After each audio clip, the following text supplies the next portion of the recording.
നമസ്കാരം. ന്യൂസ് നൈറ്റിലേക്ക് സ്വാഗതം. കൊല്ലം ജില്ലയിൽ കരിമണൽ ഖനന പ്രദേശമായ ആലപ്പാട് പഞ്ചായത്തിൽ റവന്യൂ വകുപ്പ് ഉദ്യോഗസ്ഥർ പരിശോധന നടത്തി. പാരിസ്ഥിതിക ലോല പ്രദേശങ്ങളിൽ അനുമതിയില്ലാതെ ഖനനം നടക്കുന്നുവെന്ന പരാതിയുടെ അടിസ്ഥാനത്തിലാണ് നടപടി. പ്രാഥമിക പരിശോധനാ റിപ്പോർട്ട് റവന്യൂ സംഘം കളക്ടർക്ക് കൈമാറും.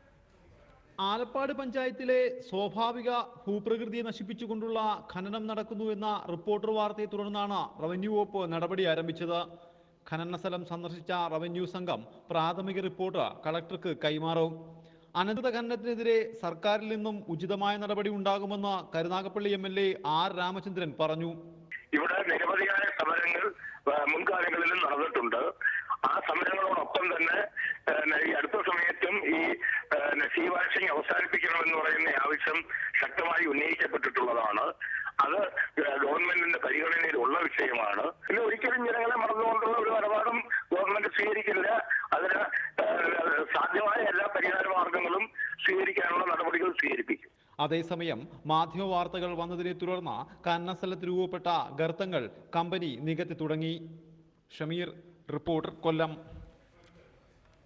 ഈ വിഷയമാണ് ഇന്ന് ന്യൂസ് നൈറ്റ് ചർച്ച ചെയ്യുന്നത്. വിഷയത്തിൽ പരിസ്ഥിതി പ്രവർത്തകൻ അഡ്വക്കേറ്റ് ഹരീഷ് വാസുദേവൻ, R രാമചന്ദ്രൻ, അദ്ദേഹം കരുനാഗപ്പള്ളി MLA ആണ്. ഒപ്പം തന്നെ കാർത്തിക്, അദ്ദേഹം സമരസമിതി നേതാവാണ്. ആദ്യം അഡ്വക്കേറ്റ് ഹരീഷ് വാസുദേവനിലേക്ക്. ശ്രീ ഹരീഷ് വാസുദേവൻ, ഒരു ഗ്രാമം തന്നെ ഇല്ലാതായിക്കൊണ്ടിരിക്കുന്നു എന്നുള്ളതാണ് ഇപ്പോൾ ആലപ്പാട്ട് ജനത പറയുന്നത്. എത്രത്തോളം വാസ്തവമാണ്? എന്താണ് ആലപ്പാട്ട് സംഭവിക്കുന്നത്?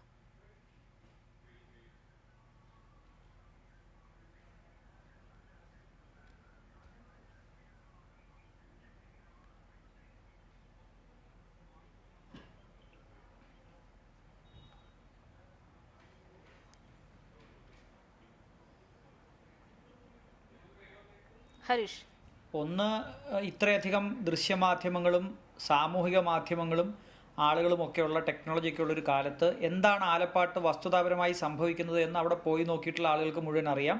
ഈ ക്യാമ്പയിനിൽ പങ്കെടുക്കുന്നവർക്ക് മാത്രമല്ല, ഇതിൻ്റെ ഭാഗമായി ഒരു പ്രാവശ്യം ആലപ്പാട്ട് പോയി കണ്ട ആളുകൾക്കറിയാം. അല്ലെങ്കിൽ നമുക്ക് ഗൂഗിൾ എർത്ത് പോലെയുള്ള സോഫ്റ്റ്വെയറുകൾ ഉപയോഗിച്ച് അവിടെ കടലെടുത്ത് പോകുന്നതിൻ്റെ ദൃശ്യങ്ങൾ ലഭ്യമാണ്. എന്താണെന്ന് ഏറ്റവും ചുരുക്കി പറഞ്ഞാൽ, കടലോരത്ത് നമുക്ക് ധാതു നിക്ഷേപം ഉണ്ട്. കേരളത്തിൻ്റെ ഒരു കൊല്ലം ആലപ്പുഴ ബെൽറ്റിലുണ്ട്. അതിന് വലിയ വിലയുണ്ട്. നമുക്ക് ആണവോർജ്ജം മുതലുള്ള പരിപാടികൾക്ക് നമ്മൾ യുറേനിയം ഇൽമിനേറ്റ് ഒക്കെ ഉണ്ടാക്കുന്നതിന് നമ്മൾ കയറ്റി അയക്കുന്നുണ്ട്. IRE എന്ന കേന്ദ്ര പൊതുമേഖലാ സ്ഥാപനമാണ് അവിടെ ഖനനം നടത്തുന്നത്. വർഷങ്ങളായിട്ട് ഈ ഖനനം നടത്തുകയാണ്. ആദ്യം തലച്ചുമടായിട്ട് ആളുകൾ ഖനനം നടത്തുകയായിരുന്നു. പിന്നീട് അത് മെക്കനൈസേഷൻ കൊണ്ടുവന്നു, JCB കൊണ്ടുവന്നു. 100 പേരോ 200 പേരോ ഒരു ദിവസം മുഴുവൻ നടത്തുന്ന ഖനനത്തിന് ഇക്വലൻ്റ് ആയിട്ട് അത്രയും മിനറൽസ് ആണ് ഒരു JCB ഉപയോഗിച്ച് ഒരു മണിക്കൂർ കൊണ്ട് നീക്കം ചെയ്യാൻ കഴിയുന്നത്. അതുകൊണ്ട് കഴിഞ്ഞ ഒരു 5-8 വർഷക്കാലമായിട്ട് വലിയ തോതിലുള്ള ഖനനമാണ് അവിടെ നടക്കുന്നത്. നേരിട്ട് സീവാഷ് എന്ന് പറയുന്ന പ്രോസസ്സാണ് അവിടെ നടക്കുന്നത്. നേരിട്ട് കടൽ ബീച്ചിൽ നിന്ന് മണ്ണ് കോരി ലോറിയിലാക്കി കൊണ്ടുപോകുന്ന ഒരു കാഴ്ച നമുക്കവിടെ ചെന്നാൽ കാണാം. 89 സ്ക്വയർ കിലോമീറ്റർ ഉണ്ടായിരുന്ന ഒരു പ്രദേശം ഇന്ന് കായലും കടലും ഒരു ചെറിയ നാരോ ആയിട്ടുള്ള ഒരു മണൽ ബണ്ടാൽ തിരിക്കപ്പെട്ട രീതിയിലേക്ക് അത്ര ചുരുങ്ങിയാണ് ഇപ്പോൾ അവിടുത്തെ ബീച്ചുള്ളത്. ഇനിയും അവിടെ ഖനനം തുടരുകയാണെങ്കിൽ കടൽ കായലിലേക്ക് കയറുന്ന സ്ഥിതി ഉണ്ടാവും. കായൽ നമുക്കറിയാം ഒരു ശുദ്ധജല വ്യവസ്ഥ, ആവാസ വ്യവസ്ഥയാണ്. അതിലേക്ക് ഉപ്പുവെള്ളം കയറിയാൽ എന്തൊക്കെ നാശമുണ്ടാകുമോ, സമ്പത്തിന് എന്തെല്ലാം നാശമുണ്ടാകുമോ, മത്സ്യത്തൊഴിലാളിക്ക് നാശമുണ്ടാകുമോ, ഇതെല്ലാം അവിടെ സംഭവിക്കും. ഇതുവരെ നടന്ന നാശം എന്താണെന്നുള്ളത് ആ പ്രദേശത്തുകാർക്ക് വളരെ നന്നായി പറയാൻ പറ്റും. അവരുടെ സ്കൂളുകൾ, അവരുടെ വീടുകൾ, അവരുടെ പൊതു സംവിധാനങ്ങൾ എല്ലാം തകർന്ന് ആ ഭൂമി പൂർണ്ണമായി ഈ ഭൂമുഖത്തുനിന്ന് ഇല്ലാതായി കഴിഞ്ഞു. നമുക്കറിയാം, ഓരോ ഇഞ്ചിനും വേണ്ടി സംരക്ഷിക്കാൻ വേണ്ടി, ഈ ഭൂപടത്തിലുള്ള ഓരോ ഇഞ്ചും സംരക്ഷിക്കാൻ വേണ്ടി കോടികൾ ചെലവഴിക്കുന്ന ഒരു രാജ്യം ഇവിടെ കടലെടുത്ത് പോകാൻ, ഇപ്പോൾ കേരളത്തിൽ എല്ലായിടത്തും കടലെടുക്കുന്നില്ലേ എന്നൊരു മന്ത്രി ചോദിച്ചതായിട്ട് ഞാൻ കേട്ടു. കേരളത്തിൽ എല്ലായിടത്തും ബീച്ച് എത്രയാണ് ഇല്ലാതാവുന്നതിനെ സംബന്ധിച്ച് കൃത്യമായ കണക്ക് ഇൻകോയ്സ് പോലുള്ള ദേശീയ തലത്തിലുള്ള അല്ലെങ്കിൽ നാഷണൽ കോസ്റ്റൽ സോൺ മാനേജ്മെൻറ്റ് അതോറിറ്റിക്കൊക്കെ കണക്കുണ്ട്. ഹൈറോഷൻ സോണിൽ പോലും 1 മീറ്ററിന് മുകളിൽ മാത്രമാണ് ഒരു വർഷം ഇല്ലാതാവുന്നത്. ഇവിടെ എത്ര മീറ്റർ ഇല്ലാതായി? നമുക്ക് അവിടെ പോയി നോക്കിയാൽ അറിയാം എത്ര മീറ്ററാണ് ഇല്ലാതായത്. എന്തെല്ലാം അനുമതികൾ അവർക്കുണ്ട്. പരിസ്ഥിതി അനുമതി ഇല്ലാതെ, ശ്രീ ഹരീഷ് വാസുദേവൻ, ഇതിലൊരു പ്രശ്നമുള്ളത് IRE ഒരു പൊതുമേഖലാ സ്ഥാപനമാണ്. അവർ കൃത്യമായ മാനദണ്ഡങ്ങൾ പാലിച്ചുകൊണ്ടാണ് ഈ കരിമണൽ ഖനനം നടത്തുന്നത് എന്നാണ് അവകാശപ്പെടുന്നത്. പക്ഷെ നിങ്ങളെ പോലുള്ള പരിസ്ഥിതി പ്രവർത്തകരും ഒപ്പം തന്നെ ആലപ്പാട് പ്രദേശവാസികളും പറയുന്നത് തീർത്തും അശാസ്ത്രീയമായ കരിമണൽ ഖനനമാണ് ആ പ്രദേശത്ത് നടക്കുന്നത് എന്നാണ്. ഈ അശാസ്ത്രീയമായ കരിമണൽ ഖനനം എന്നതുകൊണ്ട് എന്താണ് ഉദ്ദേശിക്കുന്നത്?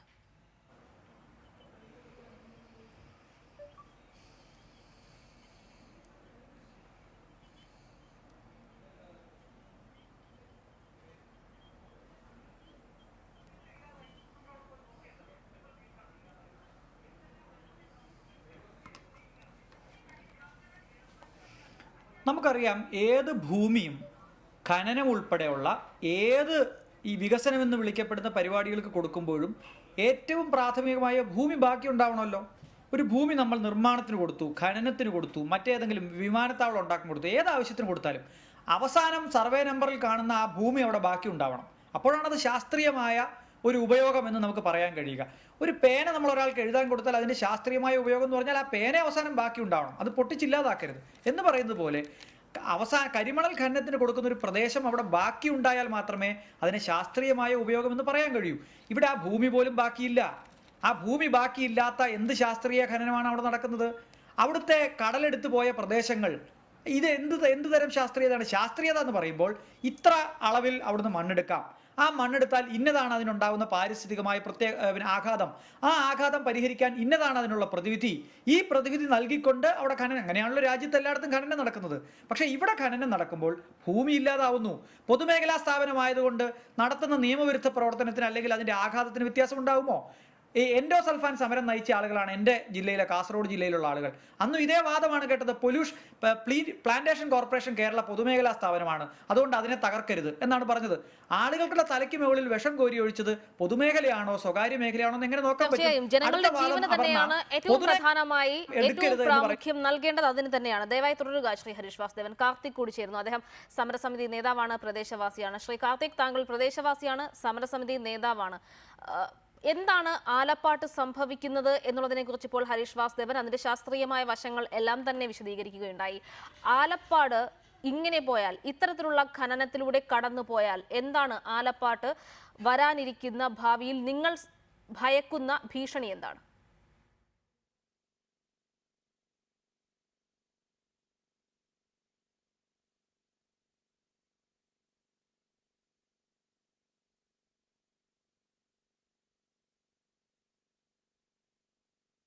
കാർത്തിക്, താങ്കളോടാണ്.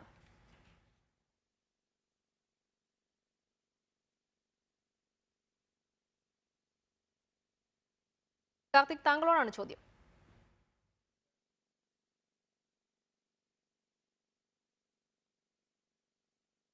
ഇപ്പോൾ കരുനാഗപ്പള്ളി MLA ആർ രാമചന്ദ്രൻ കൂടി ചേരുന്നു. ശ്രീ ആർ രാമചന്ദ്രൻ, ഒരു ജനത അവരുടെ അതിജീവനത്തിന് വേണ്ടി നടത്തുന്ന പോരാട്ടമാണ് ആലപ്പാട്ട് കണ്ടുകൊണ്ടിരിക്കുന്നത്. ആലപ്പാട്ടെ വിഷയം അത്രമേൽ ഗൗരവമുള്ളതാണെന്ന് താങ്കൾക്ക് ഇതിനോടകം തന്നെ ബോധ്യപ്പെട്ടിട്ടുണ്ടോ?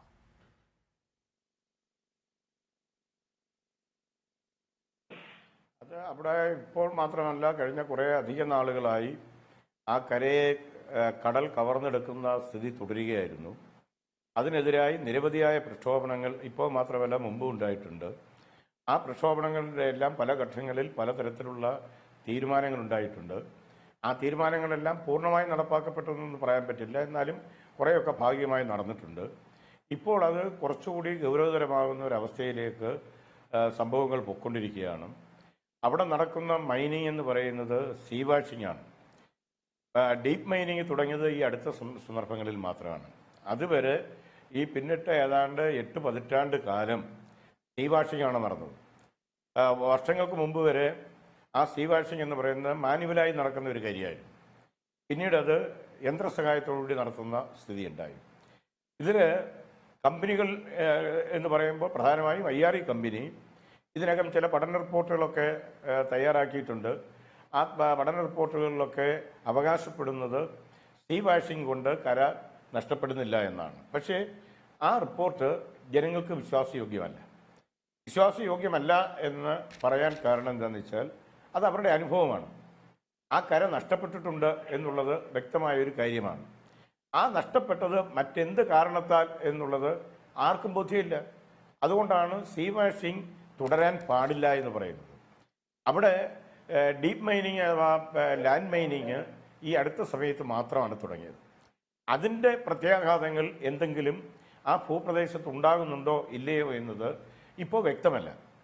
ആ വ്യക്തമല്ലാത്തൊരു കാര്യം നിലനിൽക്കുന്നു എന്നുള്ളത് കൊണ്ട് ആ വിഷയത്തെ സംബന്ധിച്ചും 1955 കേരള സർക്കാരിന്റെ രേഖ പ്രകാരം 89.5 ചതുരശ്ര കിലോമീറ്റർ ഉണ്ടായിരുന്ന പ്രദേശമാണ് ആലപ്പാട്. ഇന്നത് 7.6 ചതുരശ്ര കിലോമീറ്ററായി ചുരുങ്ങിയിരിക്കുന്നു. നേരത്തെ ഹരീഷ് വാസുദേവൻ പറയുകയായിരുന്നു, കടലിനും കായലിനും നടുവിലുള്ളൊരു രേഖ മാത്രമായി ആ പ്രദേശം ചുരുങ്ങിപ്പോയിരിക്കുന്നു. ഈ കരിമണൽ ഖനനത്തിന്റെ പ്രത്യാഘാതം അല്ലെങ്കിൽ അതെന്താണ്?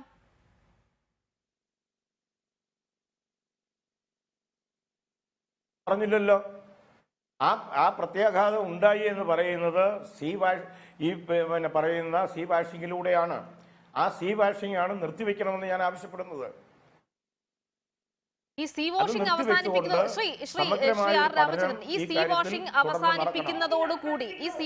അവസാനിപ്പിക്കുന്നതോടുകൂടി പൂർണ്ണമായും എല്ലാ പ്രശ്നങ്ങളും പരിഹരിക്കപ്പെടുമെന്നാണോ കരുതുന്നത്?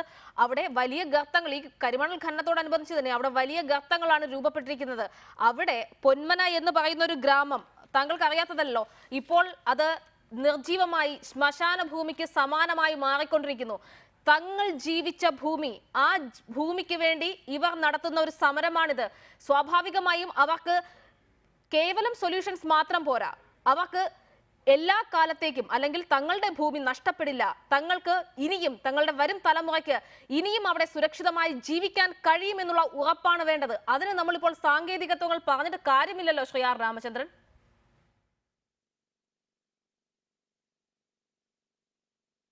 അങ്ങനെ പറയുന്ന സമയത്ത് നമ്മൾ കാണേണ്ടതും മനസ്സിലാക്കേണ്ടതുമായ ഒരു കാര്യമുണ്ട്. അതെന്താന്ന് വെച്ചാൽ, ഈ ഡീപ്പ് മൈനിങ് നടത്തുക എന്ന് പറഞ്ഞാൽ ഡീപ്പ് മൈനിങ് നടത്തി ധാതുമണൽ കൊണ്ടുപോവുക എന്നല്ല അതിനർത്ഥം. ആ ധാതുമണൽ എടുത്തിട്ട്, ധാതു സമ്പത്ത് വേർതിരിച്ചെടുത്തിട്ട് ബാക്കിയുള്ള മണ്ണ് ഉപയോഗിച്ചും ആവശ്യം വരുന്ന അധിക മണ്ണ് കണ്ടെത്തിയും ആ ഗർത്തങ്ങളെല്ലാം പഴയ നിലയിലാക്കി ആ ഭൂവുടമകൾക്ക് തന്നെ മടക്കി കൊടുത്ത് അവരുടെ പുനരധിവാസം ആ പ്രദേശങ്ങളിൽ ഉറപ്പാക്കുക എന്ന ആവശ്യമാണ് ഞാൻ മുന്നോട്ട് വയ്ക്കുന്നത്. ഇത് അസാധ്യമായ ഒരു കാര്യമല്ല, ഇത് പ്രയോഗത്തിൽ അനുഭവപ്പെട്ടിട്ടുള്ള കാര്യമാണ്. ചവറയിലെ IRE സ്ഥാപനം നിൽക്കുന്നതിൻ്റെ മുൻവശമുള്ള കരിത്തുറ പ്രദേശം, അതിന് കുറച്ച് തെക്കോട്ട് വന്നു കഴിഞ്ഞാൽ കുത്തത്തുറ പ്രദേശം, ഈ രണ്ട് പ്രദേശങ്ങളിലും ഈ ആഴത്തിലുള്ള ഖനനം നടന്ന പ്രദേശങ്ങളാണ്. ആ ഖനനം നടക്കുന്ന സമയത്ത് ഇത്തരം ഗർത്തങ്ങൾ അവിടെയും ഉണ്ടായിരുന്നു. എന്നാൽ ഇന്ന് നിങ്ങൾ അവിടെ നോക്കൂ, അത് പൂർവ്വസ്ഥിതിയിലായി. എന്ന് മാത്രമല്ല, അവിടെയെല്ലാം ആധുനിക രീതിയിലുള്ള കെട്ടിടങ്ങൾ നിർമ്മിച്ച് അതിന്റെ പഴയ ഉടമകൾ രാമചന്ദ്രൻ, താങ്കൾ ഇങ്ങനെ വാദിക്കുമ്പോൾ അതോടൊപ്പം ചേർത്ത് പറയേണ്ടി വരുന്നത് പൊന്മനയാണ്. അവിടെ 900 കുടുംബങ്ങൾ ഉണ്ടായിരുന്നു, ഇന്ന് 3 കുടുംബങ്ങൾ. 2 സ്കൂളുകൾ ഉണ്ടായിരുന്നു, പൂർണ്ണമായും അടച്ചിട്ടിരിക്കുന്നു. വായനശാലകൾ ഉണ്ടായിരുന്നു, സാഹിത്യ ചർച്ചകൾ നടന്നിരുന്നു. അവിടം നിർജീവമാണ്, ശ്മശാന ഭൂമിയാണ്. ആ നിലയിലേക്ക് കൊണ്ടുചെന്നെത്തിച്ചത് ഈ ഖനനമാണ്, അശാസ്ത്രീയമായ ഖനനമാണ്. ദയവായി തുടരുക. സമരസമിതി നേതാവ് കാർത്തിക് കൂടി ചേരുന്നു. കാർത്തിക്, ഇപ്പോൾ പറയുന്നത് സീ വാഷിംഗ് നിർത്തലാക്കുക. ഈ സീ വാഷിംഗ് നിർത്തലാക്കുന്നതോടുകൂടി ഈ പ്രശ്നത്തിന് പരിഹാരം ഉണ്ടാകും എന്നുള്ളതാണ് ആർ രാമചന്ദ്രൻ, കരുനാഗപ്പള്ളി MLA, നിങ്ങളുടെ MLA ആണല്ലോ, അദ്ദേഹം പറയുന്നത്. പരിഹാരമാകുമോ?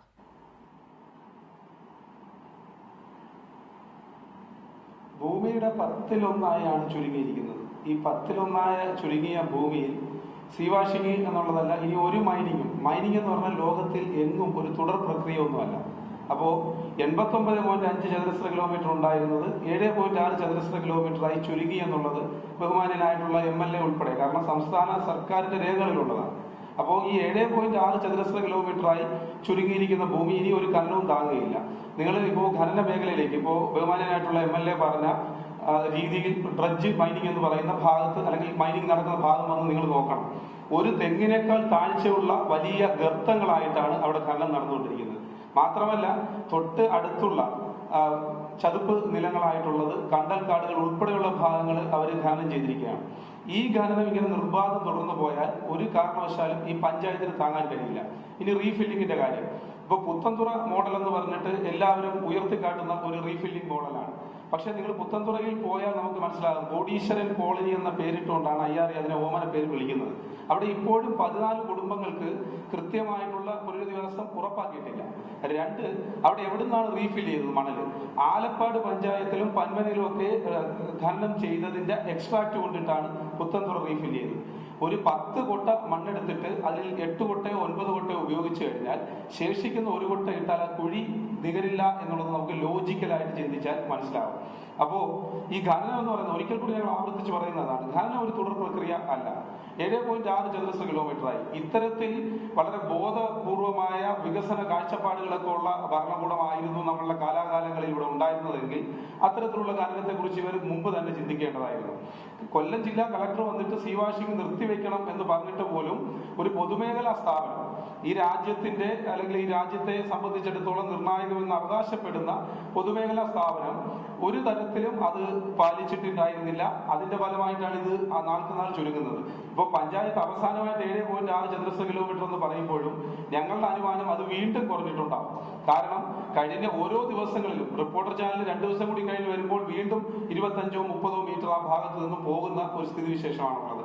അപ്പോ ഇത്തരത്തിൽ നമ്മൾ മനസ്സിലാക്കേണ്ട ഒരു കാര്യം, അല്ലെങ്കിൽ അവിടെ വന്നിട്ട് ബഹുമാനമായിട്ടുള്ള MLA നേരിട്ട് കണ്ട് ബോധ്യപ്പെടണം. ഈ ഡ്രഡ്ജ് മൈനിങ് എന്ന് പറഞ്ഞുകൊണ്ട് നടക്കുന്നത് പോലും അതിഭീകരമായിട്ടുള്ള പാരിസ്ഥിതിക പ്രത്യാഘാതങ്ങളിലേക്ക് നയിക്കുന്ന ഒരു രീതിയാണ് അവിടെ കണ്ടുവരുന്നത്. അതുകൊണ്ട് ഖനനം എന്ന് പറയുന്നത് അവിടെ ഇനി പ്രായോഗികമല്ല. ഈ ഖനനം ഇനിയും തുടരുകയാണെന്നുണ്ടെങ്കിൽ ആലപ്പാട് പഞ്ചായത്ത് ഇല്ലാതായി പോയാൽ കോടിക്കണക്കിന് രൂപ ചിലവഴിച്ചുകൊണ്ട് നമ്മളുടെ കേന്ദ്ര സംസ്ഥാന സർക്കാരുകളുടെ ദേശീയ ജലപാത, കൊല്ലം കോട്ടപ്പുറ ജലപാത വരുന്നുണ്ട്, അത് ഇല്ലാതായി പോകും. ആലപ്പാട് പഞ്ചായത്ത് കുറച്ചുകൂടി കിഴക്കുള്ള കരുനാഗപ്പള്ളി, കുലശേഖരപുരം, ക്ലാപ്പന, ഓച്ചിറ മേഖലയെ വെച്ച് നോക്കിയാൽ ഉയർന്ന ഭാഗമാണ്. ഈ ഭാഗം ഇല്ലാതായി കഴിഞ്ഞാൽ കായലിലേക്ക് കടൽ വെള്ളം ഇരച്ചു കയറി കഴിഞ്ഞാൽ ഒരു സംശയവും വേണ്ട, കിഴക്കുള്ള താഴ്ന്ന പ്രദേശങ്ങൾ ഒക്കെ വെള്ളത്തിനടിയിലാകും. 10 വർഷത്തിനപ്പുറം ദേശീയ ജലപാതയും കടന്ന് ദേശീയ പാതയിലേക്ക് കടലെത്തി വരുന്ന അതീവ ഗുരുതരമായ പാരിസ്ഥിതിക പ്രത്യാഘാതമാണ് കേരളം കാത്തിരിക്കുന്നത്.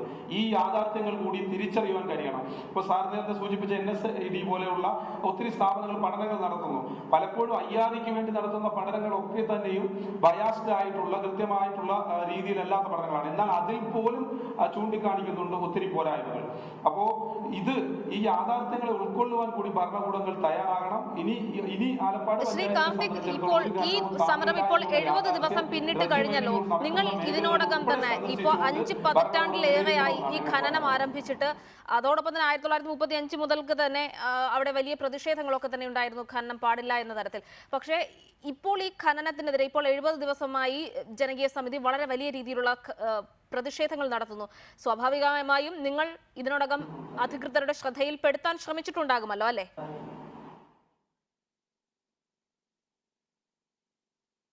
തീർച്ചയായിട്ടും ഈ 71 ദിവസമായി നമ്മൾ പ്രത്യക്ഷ സമരപന്തലിലൂടെ സമരം നടന്നത് സ്വാഭാവികമായിട്ടും ഒരു അറ്റൻഷൻ കിട്ടുക എന്നുള്ളത് കൊണ്ട് തന്നെയാണ്. എന്നാൽ അതിനു മുമ്പ് തന്നെ ഇപ്പോൾ 2017 മെയ് മാസത്തിലും ജൂൺ മാസത്തിലും 2020 തീരുന്ന മൈനിങ് ലീസ് പുതുക്കണമെന്ന് പറഞ്ഞുകൊണ്ട് IRE വീണ്ടും കേന്ദ്ര വനം പരിസ്ഥിതി മന്ത്രാലയത്തെ സമീപിച്ചിട്ടുണ്ട്.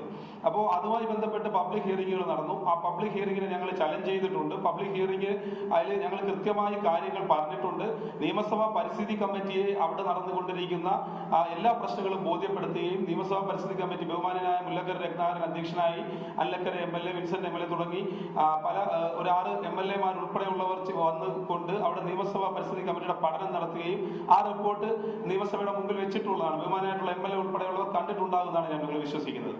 അപ്പോൾ ഞങ്ങൾ കൃത്യമായ അധികാരികളെ കാര്യങ്ങൾ അറിയിക്കുന്നുണ്ടായിരുന്നു, അവരറിയുന്നുണ്ടായിരുന്നു. ഇനിയും ഞങ്ങൾ ഈ വിഷയങ്ങൾ ചൂണ്ടിക്കാണിച്ചുകൊണ്ട് തന്നെ വനം പരിസ്ഥിതി മന്ത്രാലയത്തിനും ബഹുമാനായിട്ടുള്ള മുഖ്യമന്ത്രിക്കും പ്രധാനമന്ത്രിക്കും ഉൾപ്പെടെയുള്ളവർക്ക് നിവേദനങ്ങൾ കൊടുക്കുവാൻ വേണ്ടി തന്നെയാണ് ഞങ്ങൾ പോകുന്നത്. ദയവായി തുടരുക കാർത്തിക്. ഹരീഷ് വാസുദേവൻ കൂടി തുടരുന്നു. ശ്രീ ഹരീഷ് വാസുദേവൻ, ഇപ്പോൾ സ്റ്റീൽ വാഷിംഗ് അത് നിർത്തലാക്കുക, ഇത്തരത്തിലുള്ള സീ വാഷിംഗ് നിർത്തലാക്കുക തുടങ്ങിയ കാര്യങ്ങളാണ് ഇപ്പോൾ സർക്കാരിന്റെ ഭാഗത്തുനിന്ന് അല്ലെങ്കിൽ അധികൃതരുടെ ഭാഗത്തുനിന്ന് മുന്നോട്ട് വയ്ക്കുന്ന പ്രധാനപ്പെട്ട നിർദ്ദേശങ്ങൾ അല്ലെങ്കിൽ പരിഹാര മാർഗങ്ങൾ. പക്ഷേ ഈ പരിഹാര മാർഗങ്ങളൊക്കെ കൊണ്ട് തന്നെ ആ പ്രദേശത്തെ രക്ഷിക്കാൻ കഴിയുമെന്ന് തോന്നുന്നുണ്ടോ?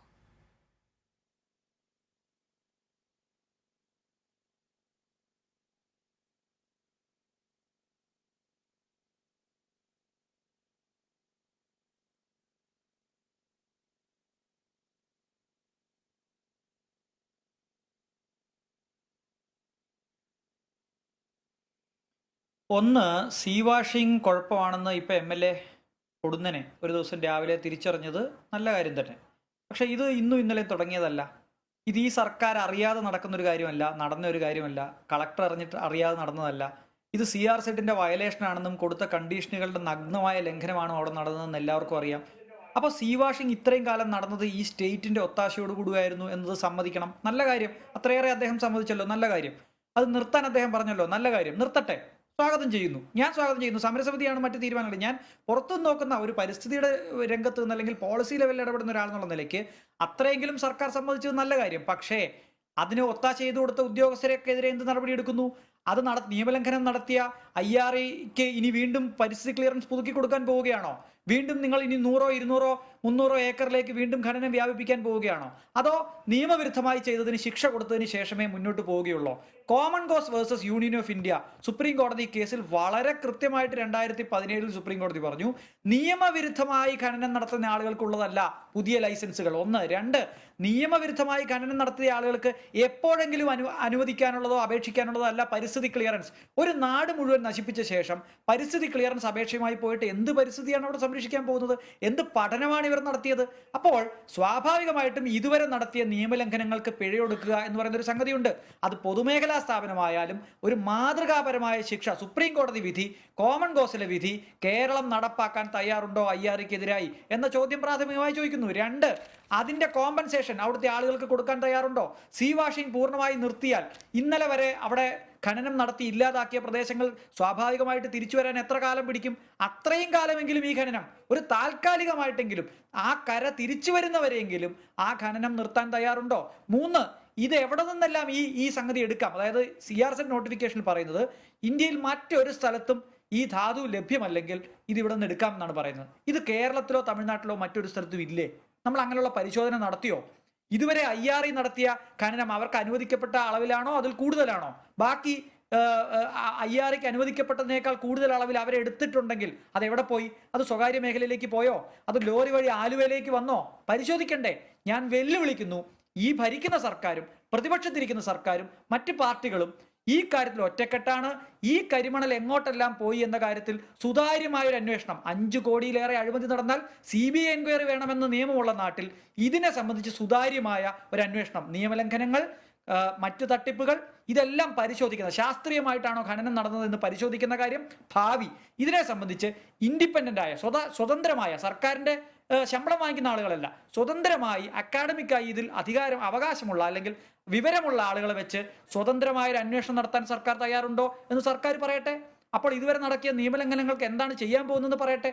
അത് പറയാതെ ഇത്രയും സമരം വ്യാപിപ്പിച്ചപ്പോൾ സീ വാഷ് മാത്രം നിർത്തണം എന്ന് പറയുന്നതിനോട് അവിടെ പ്രശ്നം പരിഹരിക്കപ്പെടുമോ എന്നത് ശാസ്ത്രജ്ഞരാണ് പറയേണ്ടത്, അവിടുത്തെ ആളുകളോ നമ്മളോ അല്ല പറയേണ്ടത്. ഖനനത്തിനെ സംബന്ധിച്ച് ഇതുവരെ എടുത്ത തീരുമാനങ്ങളിൽ നിയമവിരുദ്ധതയിൽ എന്ത് തീരുമാനമെടുക്കും എന്നതിനെ ആശ്രയിച്ചിരിക്കും സർക്കാരിന്റെ ഈ കാര്യത്തിലുള്ള ആത്മാർത്ഥത. തീർച്ചയായും അതാണ് താങ്കളുടെ നിലപാട്. ശ്രീ ആർ രാമചന്ദ്രൻ, ഇപ്പോൾ സീ വാഷിൽ ഇവർ പറയുന്ന പ്രായോഗിക പ്രശ്നങ്ങൾ അറിയാമല്ലോ. നേരത്തെ തന്നെ ജമേഴ്സിക്കുട്ടിയമ്മ പറഞ്ഞിരുന്നത് പുലിമുട്ടുകൾ ഇട്ട് അവിടെ പ്രശ്നങ്ങൾ അല്ലെങ്കിൽ ഉണ്ടായിരിക്കുന്ന ഗർത്തങ്ങളെ പരിഹരിക്കാൻ ശ്രമിക്കാമെന്ന തരത്തിലായിരുന്നു. പക്ഷേ അതൊന്നും നിലവിലെ സാഹചര്യത്തിൽ പ്രായോഗികമല്ല എന്നാണ് പറഞ്ഞുകൊണ്ടേയിരിക്കുന്നത്. പ്രത്യേകിച്ചും ജനങ്ങൾക്ക് ആശങ്കയുണ്ട്. അവരുടെ ജീവനും സ്വത്തിനും തൊഴിലിടവും നഷ്ടപ്പെടുമെന്നുള്ള ആശങ്ക സ്വാഭാവികമാണ്. ആ ആശങ്ക പരിഹരിക്കാതെ ഈ ജനങ്ങൾക്കെതിരെ നിൽക്കുന്ന ഒരു നിലപാടിലേക്ക് കാര്യങ്ങൾ പോകുമ്പോഴാണ് ഈ പ്രശ്നം കൂടുതൽ ഗൗരവമുള്ളതായി മാറുന്നത്. ശ്രീ ആർ രാമചന്ദ്രൻ പിള്ള.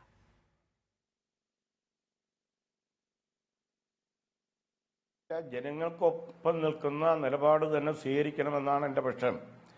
ജനങ്ങളുടെ ആശങ്ക അകറ്റുന്ന തരത്തിലുള്ള പഠനങ്ങൾ അവിടെ ആവശ്യമാണ്. അതിന് ശാസ്ത്രീയമായ അടിത്തറയുണ്ടാവണം.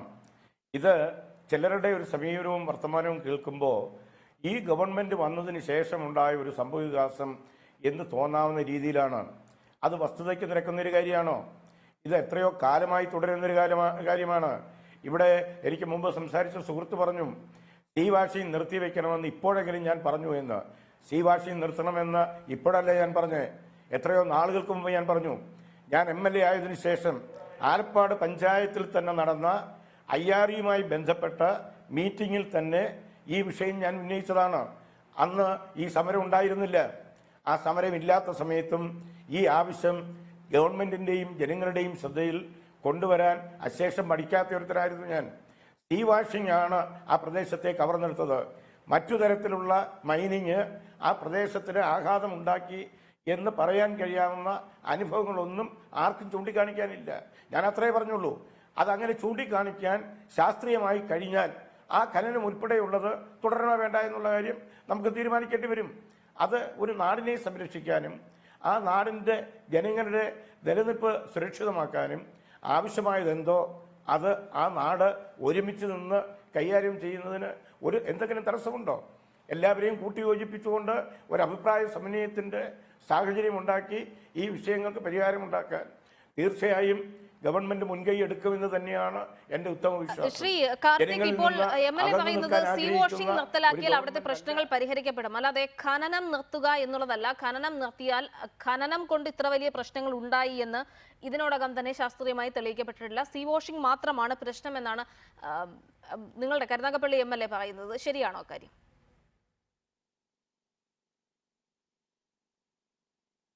ഞാനതിന്റെ വ്യക്തമായ മറുപടി നേരത്തെ തന്നെ പറഞ്ഞിരുന്നു. ഇത് ശിവാശിക്ക് എന്നുള്ളതിനപ്പുറത്തേക്ക് ഖനനം എന്ന് പറയുന്നതും ഇനി താങ്ങാത്ത ഒരു സാഹചര്യം തന്നെയാണ് എന്നുള്ളതാണ് ഞങ്ങൾ ചൂണ്ടിക്കാട്ടിയത്. ഇനി ഒന്നുകൂടി ഒരു കാര്യം കൂടി, ശാസ്ത്രീയമായി ഇപ്പോൾ ഞങ്ങൾ ശാസ്ത്രജ്ഞരല്ല, പക്ഷെ പ്രായോഗികമായ മത്സ്യത്തൊഴിലാളി വിഭാഗത്തിന്റെ പ്രായോഗികമായ ജ്ഞാനവും കുറേയൊക്കെ സാമൂഹ്യപരമായ അല്ലെങ്കിൽ ജിയോളജിയുമായി ബന്ധപ്പെട്ട ഒക്കെ പഠനങ്ങളും ഒക്കെയായി നിൽക്കുന്നവരുമായുള്ള ബന്ധവും ഒക്കെ വെച്ചിട്ട്, അല്ലെങ്കിൽ ഞങ്ങളുടെ ഒരു സാമാന്യമായ അറിവ് വെച്ചിട്ട് തന്നെ ഞങ്ങൾക്ക് പറയാം, ഈ 2004 ഡിസംബർ 26 സുനാമി ഉണ്ടായപ്പോൾ ആലപ്പാട് പഞ്ചായത്തിൽ 141 പേർ മരണപ്പെട്ടു. തൊട്ടപ്പുറത്തുള്ള ആറാട്ടുപുഴ 39 പേർ മരണപ്പെട്ടു. ഈ 182 പേർ മരണപ്പെട്ടത് ഖനനവുമായി ബന്ധപ്പെട്ട് നിൽക്കുന്ന മേഖലയിലാണ്. എന്നാൽ അതിനപ്പുറത്തേക്ക് സാധാരണഗതിയിൽ എപ്പോഴും കടൽക്ഷോഭം ഉണ്ടാകുന്ന ഇരവിപുരവും താന്നിയും പൂന്തുറയും വിഴിഞ്ഞവും പൂവാറും പോലെയുള്ള മേഖലകളിലൊക്കെ ആൾക്കാർക്ക് ജീവനാശം ഉണ്ടായില്ല. ഇനി ഇതിനു മുമ്പ് എവിടെയാണ് അന്നത്തെ ദിവസം ജീവനാശം ഉണ്ടായെന്ന് ചോദിച്ചാൽ സൈമൺ കോളനി, മണവാളംകുറിച്ചി എന്നിങ്ങനെയുള്ള 2 ഭൂപ്രദേശങ്ങളാണ്. കന്യാകുമാരി ജില്ലയിലെ ഈ 2 സ്ഥലങ്ങളുടെ പ്രത്യേകത ഖനനം നടക്കുന്നു എന്നുള്ളത് തന്നെയാണ്. അപ്പോ അവിടുത്തെ ഈ ഖനനം നടക്കുന്ന മേഖലകളിൽ സുനാമി പോലെയുള്ള ദുരന്തങ്ങൾ വന്നപ്പോഴും ആൾനാശം ഉണ്ടായി എന്നുള്ളത് ഇന്നുവരെ ശാസ്ത്രലോകം പഠിച്ചിട്ടില്ല എന്നുണ്ടെങ്കിൽ അങ്ങേയറ്റം ഖേദകരമായിട്ടുള്ള ഒരു സത്യമാണ്. അപ്പോ ഇനി ഖനനവുമായി ബന്ധപ്പെട്ട് പഠനം നടത്തണമെന്നുണ്ടെങ്കിൽ ആയിക്കോളൂ, പക്ഷേ ഖനനം നിർത്തിവെക്കണം. നിർത്തിവെച്ചുകൊണ്ട് ഞങ്ങളുടെ ആശങ്ക, ഞങ്ങൾക്ക് ഞങ്ങളുടെ ജീവന്റെ പുറത്ത്, സ്വത്തിന്റെ പുറത്ത്, അല്ലെങ്കിൽ ഇവിടെ മത്സ്യത്തൊഴിലാളികൾ 25,000 വരുന്ന ജനങ്ങൾ 7.6 ചതുരശ്ര കിലോമീറ്ററിൽ താമസിക്കുമ്പോൾ അതിൽ 10,000-ഓളം മത്സ്യത്തൊഴിലാളികളുള്ള ഒരു സമൂഹത്തിൽ കേരളത്തിന്റെയും കേന്ദ്രത്തിലെയും ഖജനാവിലേക്ക് കോടിക്കണക്കിന് രൂപ സംഭാവന ചെയ്യുന്ന, വിദേശ നാണ്യങ്ങൾ നൽകുന്ന മത്സ്യത്തൊഴിലാളി സമൂഹം ജീവിക്കുന്ന ഈ മണ്ണ് നിലനിന്നേ പറ്റൂ. അപ്പോ ഇത് നിലനിൽക്കുവാൻ വേണ്ടിയിട്ട് തീർച്ചയായിട്ടും മുൻകൈ എടുത്തുകൊണ്ട് ഞങ്ങളെ സംബന്ധിച്ചിടത്തോളം ഞങ്ങൾക്ക് വ്യക്തമായിട്ട് അറിയാം. ഞാൻ രാമേന്ദ്ര സാർ പറഞ്ഞതിനോട് യോജിക്കുന്നു. മാറി മാറി വരുന്ന, അല്ലാതെ ഈ സർക്കാരിൻ്റെതൊന്നും അല്ല, മാറി മാറി വരുന്ന എല്ലാ സർക്കാരുകളും എടുത്ത നയത്തിന്റെ ഭാഗമായി തന്നെയാണ് ഇപ്പോൾ ആലപ്പാട് എന്ന് പറയുന്ന ഈ പഞ്ചായത്ത് അതിജീവനത്തിന് വേണ്ടിയിട്ട് കേടുന്ന ഒരവസ്ഥയിലേക്ക് വന്നത്. അപ്പോൾ ഞങ്ങൾ ആവശ്യപ്പെടുന്ന ഇതാണ്, ഖനനം നിർത്തിവെക്കൂ, എന്നിട്ടല്ലേ ബാക്കി കാര്യങ്ങളെ കുറിച്ചിട്ട് ചർച്ച ചെയ്യേണ്ടത്. ജനങ്ങളുടെ ആശങ്കയ്ക്കൊപ്പം ഭരണകൂടങ്ങൾ കൂടി നിൽക്കുമെന്നാണ് ഞങ്ങളൊക്കെ പ്രത്യാശിക്കുന്നത്. അതാണ് ശ്രീ ഹരീഷ് വാസുദേവൻ, ഇതിൽ പ്രധാനമായും ഉയരുന്ന മറ്റു ചില ആരോപണങ്ങൾ കൂടി പരാമർശിക്കാതെ പോകാൻ കഴിയില്ലല്ലോ. പൊതുമേഖലാ സ്ഥാപനങ്ങളെ തകർത്ത് അവിടെ ഈ സ്വകാര്യ ഖനന കമ്പനികൾക്ക് കയറിക്കൂടാനുള്ള ഒരു അരങ്ങൊരുക്കുകയാണ് ഈ സമരത്തിന് പിന്നിൽ, അല്ലെങ്കിൽ ഈ സമരം ഒരു സ്പോൺസേഡ് സമരമാണ് എന്ന തരത്തിലുള്ള ചില ആരോപണങ്ങൾ കൂടി നടക്കുന്നുണ്ട്, അല്ലെങ്കിൽ അത്തരത്തിലുള്ള ചില പ്രചരണങ്ങൾ കൂടി നടക്കുന്നുണ്ട്. അതിന്റെ വസ്തുത ഏത് തരത്തിലാണ്?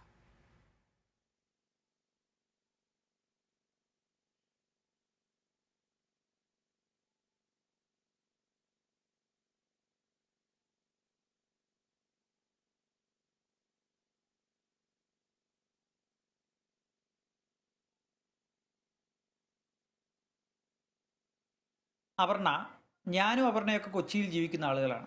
നമുക്ക് ഈ ആലപ്പാട് മുഴുവൻ മുങ്ങിപ്പോയാലും ഒരു പ്രശ്നമില്ലാത്ത ആളുകളാണ്. ഈ ചർച്ച കണ്ടുകൊണ്ടിരിക്കുന്ന നല്ലൊരു ശതമാനം ആളുകൾക്ക് അങ്ങനെയാണ്. സത്യത്തിൽ നമുക്ക് അവരോട് വേദനയുണ്ടെങ്കിലും വിഷമമുണ്ടെങ്കിലും ഈ ആലപ്പാട് നശിച്ചാൽ ആലപ്പാട്ടുകാർക്ക് മാത്രമേ അത് നേരിട്ട് ബാധിക്കുകയുള്ളൂ. അപ്പം ഈ മുറിയിലിരുന്ന് എൻ്റെ വീട്ടിൽ സ്വസ്ഥമായി ഇരുന്ന് എന്നെ ബാധിക്കാത്തൊരു പ്രശ്നത്തിൽ ഇത്തരം നിരുത്തരവാദപരമായ ആരോപണം ഉന്നയിക്കുന്നതിന് ആർക്കും ഒരു മടിയില്ല. ഇത് ഇന്നും ഇന്നലെയും തുടങ്ങിയതല്ല. സൈലന്റ് വാലി കാലത്ത് സമരം ചെയ്ത സുഗതകുമാരി ടീച്ചർക്ക് അമേരിക്കൻ പണം, CIA പണം കിട്ടുന്നു എന്ന് ആരോപണം ഉന്നയിച്ചൊരു സമൂഹമാണിത്. അപ്പോൾ ഇത്തരം സമരങ്ങൾക്കെതിരെ, പ്ലാച്ചിമടയിൽ കൊക്കക്കോളയ്ക്കെതിരെ സമരം ചെയ്യുന്ന ആദിവാസികൾക്ക് പെപ്സിയാണ് പണം കൊടുത്തതെന്ന് പറഞ്ഞ രാഷ്ട്രീയക്കാരുള്ള നാടാണിത്. അപ്പോൾ ഇത്തരത്തിൽ എല്ലാ സമരങ്ങൾക്കെതിരെയും, മാവൂർ ഗ്വാളിയോർ റയോൺസിനെതിരായി സമരം സ്പോൺസേഡ് ആയിരുന്നു എന്ന് പറഞ്ഞതാണ്. എല്ലാ സമരങ്ങൾക്കെതിരെയും ഞാൻ ചോദിക്കട്ടെ, ഒരു ആരോപണം, ഇനി വസ്തുത പരിശോധിക്കാം. അവിടെ കരിമണൽ എടുക്കുകയാണെങ്കിൽ അത് സ്വകാര്യ മേഖലയിലേ പറ്റൂ, പൊതുമേഖലയിൽ പറ്റില്ല എന്ന നിലപാട് ഉയർത്തിപ്പിടിക്കുന്നതല്ലാത്ത ഒരാളെങ്കിലും ഈ സമരസമിതിയിലോ സമരത്തിന് പുറത്തോ ഉണ്ടോ? കേരളത്തിലോ ഇന്ത്യയിലോ പൊതുമേഖലയിലല്ലാതെ സ്വകാര്യ മേഖലയിൽ ഖനനം അനുവദിക്കില്ല എന്ന രാഷ്ട്രീയ നിലപാടിനൊപ്പം നിൽക്കുകയും സമരം ചെയ്യുകയും നിലപാട് വ്യക്തമാക്കുകയും ചെയ്ത ആളുകളാണ് ഇവിടെയുള്ള മുഴുവൻ ആളുകളും. പകരം ഇത് പരസ്യമായി പറയുകയും രഹസ്യമായി കരിമണൽ ലോബിയായിട്ടുള്ള കർത്താവിനെ പോലെയുള്ള ആളുകളുടെ പരസ്യം മേടിക്കുകയും അവരുടെ കൂടെ നിൽക്കുകയും അവരുടെ കൂടെ സമരം ചെയ്യുകയും ചെയ്ത ആളുകളാണ് ഈ ആരോപണം ഉന്നയിക്കുന്നവർ. പിണറായി വിജയൻ, VS അച്യുതാനന്ദൻ പരസ്പരം കണ്ടാൽ പൊതുവേദിയിൽ ചിരിക്കുക പോലും ചെയ്യാത്ത കാലത്ത് കർത്താവിന് വേണ്ടി രംഗത്ത് വന്നത് നമ്മൾ കണ്ടതാണ് ഈ ചാനലുകളിലൂടെ. ഈ രമേശ് ചെന്നിത്തല ഉൾപ്പെടെയുള്ള VM സുധീരൻ ഒഴികെയുള്ള മുഴുവൻ രാഷ്ട്രീയക്കാരും BJP-ക്കാർ ഉൾപ്പെടെ ഈ സ്വകാര്യ കരിമണൽ മുതലാളിമാർക്ക് വേണ്ടി രംഗത്ത് വന്നത് ഈ ചാനൽ കണ്ടുകൊണ്ടിരിക്കുന്ന ഒരുപാട് ആളുകൾക്ക് ഓർമ്മയുണ്ടാവും. ഞങ്ങളാരും ഇവരുടെ ഒരു പരിപാടിക്കും പോയിട്ടില്ല. സ്വകാര്യ മേഖലയിലെ ഒരാളുടെ പരിപാടിക്കും ഞങ്ങൾ പോയിട്ടില്ല, ഒരു പരസ്യവും വാങ്ങിയിട്ടില്ല. ഇത് വാങ്ങിയ ആളുകളാണ് പറയുന്നത് ഇവിടെ ഈ പൊതുമേഖലയ്ക്കെതിരെ നടത്തുന്ന സമരം സ്വകാര്യ മേഖലയെ സഹായിക്കാനാണെന്ന്. ഇപ്പോൾ സ്വകാര്യ മേഖലയ്ക്ക് എവിടെ നിന്നാണ് കരിമണൽ കിട്ടുന്നത്? എവിടെ നിന്നാണ്? അവർ ആകാശത്ത് നടക്കുമോ? അവർക്ക് ഇവിടെ ഖനനം നടത്താൻ പറ്റില്ല. പിന്നെ എങ്ങനെയാണ് സ്വകാര്യ മേഖലയിൽ കരിമണൽ കമ്പനി വർക്ക് ചെയ്യുന്നത്? അപ്പൊ IRE ഉൾപ്പെടെ അവിടെ പൊതുമേഖലയിൽ ഖനനം ചെയ്യപ്പെടുന്ന മിനറൽസ് എങ്ങനെയോ ഈ സ്വകാര്യ മേഖലയിൽ എത്തുന്നുണ്ട്. അത് പരിശോധിക്കപ്പെടണ്ടേ? എന്താ ഇവരത് പരിശോധിക്കാത്തത്? എന്താ ഈ സർക്കാർ പരിശോധിക്കാത്തത്? അതിനെ സപ്പോർട്ട് ചെയ്യുന്ന ആളുകൾ അത് പറയാത്തത്? സ്വതന്ത്രമായ ഒരു അന്വേഷണം പോലും ഇവരാരും പറയുന്നില്ലല്ലോ. ഇവർ ആരോപണം ഉന്നയിക്കും. അത് എല്ലാ സമരത്തിനെതിരെയും എല്ലാ കാലത്തും വന്നിട്ടുണ്ട്. എൻ്റെ ലളിതമായ യുക്തി ഞാൻ അവരോട് പറയാം. ഈ സമരസമിതിക്ക് വേണ്ടി ചില കേസുകളൊക്കെ ഞാൻ നടത്തുന്നുണ്ട്. കാശ് കിട്ടുന്ന ഏതെങ്കിലും സമരസമിതിയാണെങ്കിൽ കൊള്ളാവുന്ന ആളുകളെ സുപ്രീം കോടതിയിൽ നിന്ന് ഹരീഷ് സാൽവെ പോലുള്ള ആളുകളെയൊക്കെ കൊണ്ടുവന്നാണ് വാദിക്കുക. കാശില്ലാത്ത ആളുകളെയോ അല്ലെങ്കിൽ ചെറിയ ഫീസ് വാങ്ങിച്ച് നാമമാത്രമായ ഫീസ് വാങ്ങിച്ച് കേസ് വാദിക്കുന്ന ആളുകളെയോ ഒന്നും അല്ല വെക്കുക. അപ്പൊ കോമൺ സെൻസ് വെച്ച് ഞാൻ ആലോചിക്കുമ്പോൾ ഇവർക്കാർക്കും എന്തെങ്കിലും അവരുടെ ആരുടെയും രാഷ്ട്രീയ എനിക്ക് 2 വർഷമായി ഈ സമരസമിതിയിലെ മുഴുവൻ ആളുകളെയും അറിയാം. അവർ സ്വന്തം ഒരു ഷർട്ട് പോലും ഇട്ടോ അവരുടെ ജീവിത രീതിയിൽ എന്തെങ്കിലും മാറ്റം ഉണ്ടായോ ഞാൻ കണ്ടിട്ടില്ല. അവിടെ പോയാൽ അവർ പറയുന്നത് മുഴുവൻ സത്യമാണെന്നുള്ള വസ്തുത നമുക്ക് ബോധ്യപ്പെടും. ഇതിനപ്പുറത്ത് എന്ത് ആരോപണമാണ് ഇവർ?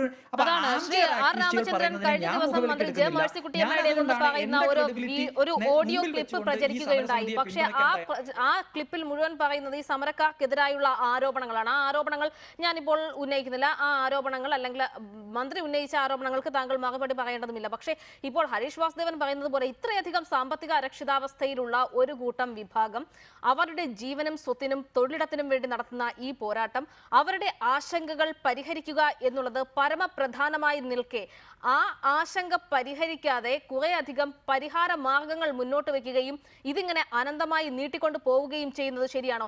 താമസം വിന അവിടെ ഒരു ആക്ഷൻ എടുക്കേണ്ട സമയം അതിക്രമിച്ചു. ഇനി ഒരു പ്രകൃതിക്ഷോഭമോ കടൽക്ഷോഭമോ ഉണ്ടായാൽ അതിജീവിക്കാൻ കഴിയില്ല ആലപ്പാട് ഗ്രാമവാസികൾക്ക് എന്ന ആശങ്കയിൽ ജീവിക്കുന്ന ഒരു കൂട്ടം മനുഷ്യരെ ഇങ്ങനെയാണോ ട്രീറ്റ് ചെയ്യേണ്ടത്?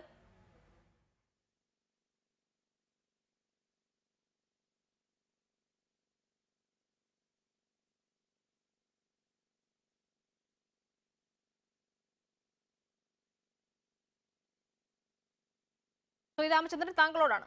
ആ പ്രദേശവാസികളുടെ ആശങ്ക അകറ്റാനും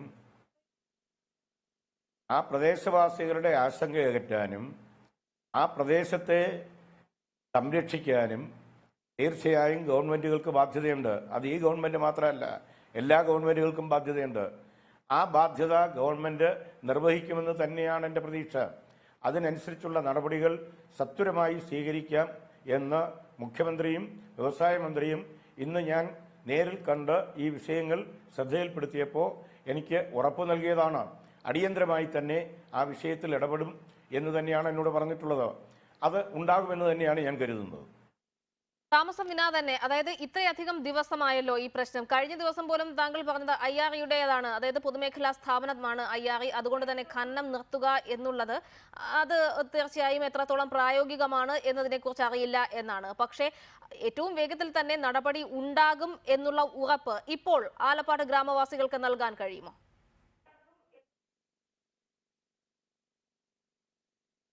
തീർച്ചയായിട്ടും അതിന് പരിഹാരം ഉണ്ടാകുമെന്ന് തന്നെയാണ് എൻ്റെ പ്രതീക്ഷ. ശ്രീ കാർത്തിക്, എത്രയും വേഗത്തിൽ തന്നെ ഇതിന്റെ പരിഹാരം ഉണ്ടാകും, നിങ്ങളുടെ ആശങ്കകൾ അകറ്റപ്പെടുമെന്നാണ് ഇപ്പോൾ MLA പറയുന്നത്.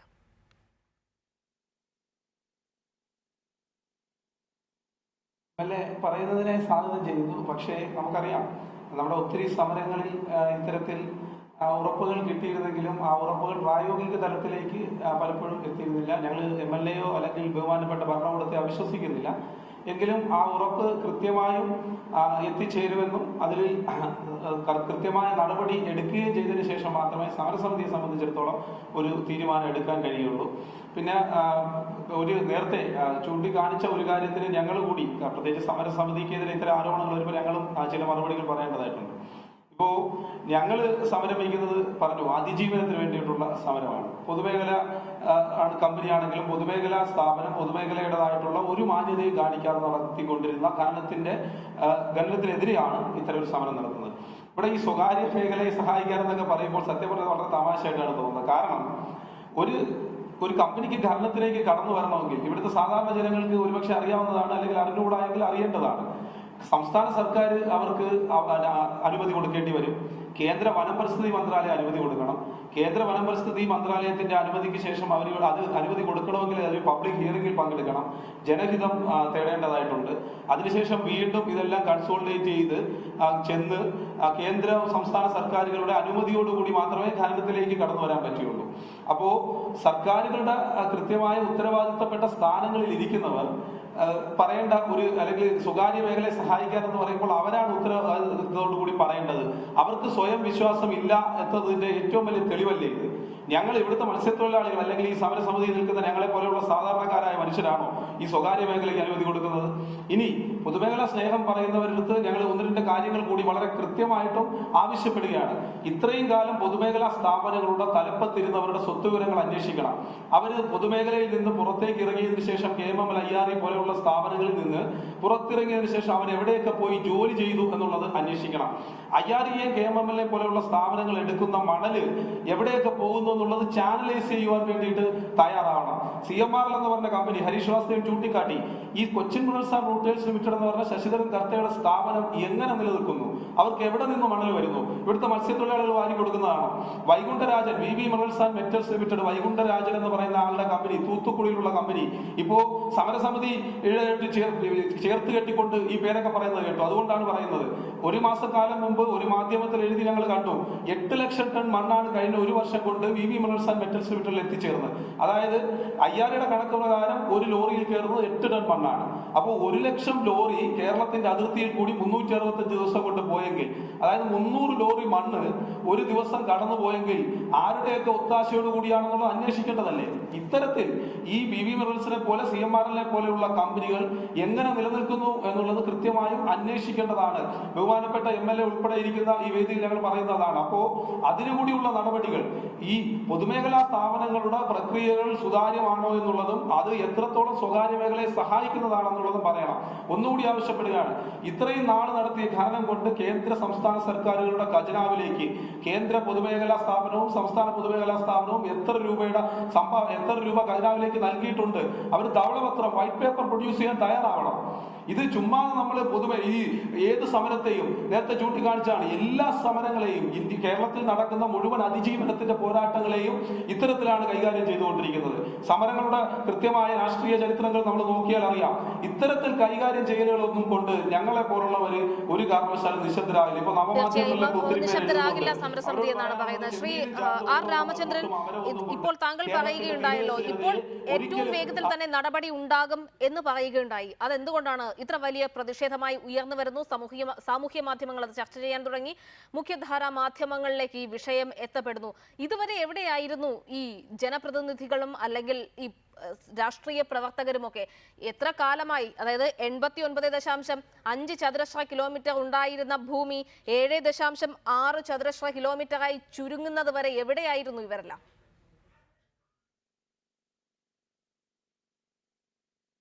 അല്ല, ഈ ചോദ്യം വസ്തുതകൾ, മുൻകാലത്തെ വസ്തുതകളെ കുറിച്ചുള്ള വേണ്ടത്ര ധാരണയില്ലാത്തതുകൊണ്ട് ഉന്നയിക്കുന്ന ചോദ്യമാണ്. അവിടെ കരിമണൽ ഖനനത്തിലൂടെ സംജാതമാകുന്ന പ്രതിസന്ധികളെക്കുറിച്ച് നിരവധിയായ പ്രക്ഷോഭണങ്ങൾ മുൻകാലങ്ങളിൽ നടന്നിട്ടുണ്ട്. ആ പ്രക്ഷോഭണങ്ങൾക്കൊക്കെ തുടർന്ന് ചില പരിഹാര മാർഗങ്ങൾ ഉണ്ടായിട്ടുണ്ട്. ആ പരിഹാര മാർഗങ്ങളുടെ അടിസ്ഥാനത്തിലാണ് കാര്യങ്ങൾ മുന്നോട്ട് പോയിട്ടുള്ളത്. ഇപ്പോൾ മാത്രമല്ല സമരം തുടങ്ങിയത്. ഈ സമരം തന്നെ തുടങ്ങുന്നതിന് മുൻപ് ഞാൻ മനസ്സിലാക്കിയിട്ടുള്ളത് അവിടെ CPIM-ന്റെ നേതൃത്വത്തിൽ ഈ വിഷയങ്ങൾ ഉന്നയിച്ചുകൊണ്ടൊരു സമരം തുടങ്ങിയിരുന്നു. അതിൻ്റെ തുടർച്ചയെന്നുള്ള നിലയിലാണ് ഈ വാട്സപ്പ് ഗ്രൂപ്പിൻ്റെ സമരം പിന്നെ ഏറ്റെടുത്ത് അവർ മുന്നോട്ട് വരുന്നത്. ശ്രീ ആർ രാമചന്ദ്രൻ, ഞാൻ സമ്മതിക്കുന്നു 1971 1972 TV തോമസ് ഇടപെട്ട് ആ സമരത്തിൽ ഒരു താൽക്കാലിക പരിഹാരം ഉണ്ടാക്കുന്ന ഒരു സാഹചര്യം ഉണ്ടായിരുന്നു. ശരിയാണ്, ഞാൻ സമ്മതിക്കും. ഈ താൽക്കാലിക പരിഹാരങ്ങൾ മാത്രമാണ് ആലപ്പാട് സംഭവിച്ചുകൊണ്ടേയിരുന്നത്.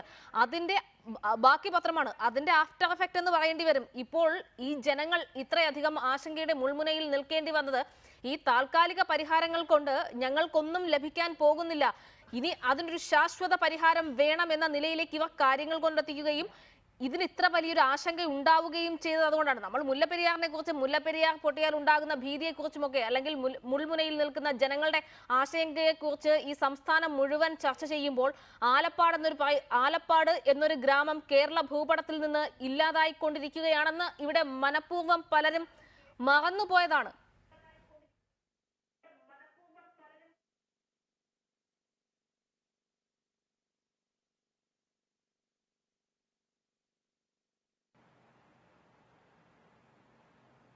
രാമചന്ദ്രൻ,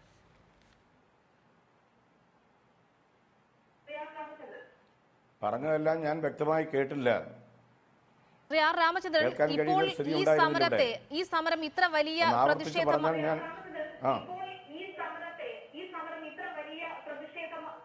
പ്രതിഷേധമായി മാറുന്നത് വരെ എന്തുകൊണ്ടാണ് നിങ്ങൾ മിണ്ടാതിരുന്നത്? താങ്കൾ പറയുകയുണ്ടായല്ലോ കഴിഞ്ഞ കാല പ്രശ്നങ്ങൾ അല്ലെങ്കിൽ കഴിഞ്ഞ കാല സമരങ്ങൾ, പരിഹാര മാർഗങ്ങൾ അത് താൽക്കാലികം മാത്രമായിരുന്നു. 1972 TV തോമസ് ഇടപെടുകയും താൽക്കാലിക പരിഹാരങ്ങൾ, ഇതിനു മുമ്പും പല പ്രാവശ്യമായി താൽക്കാലിക പരിഹാരങ്ങൾ ഉണ്ടായി.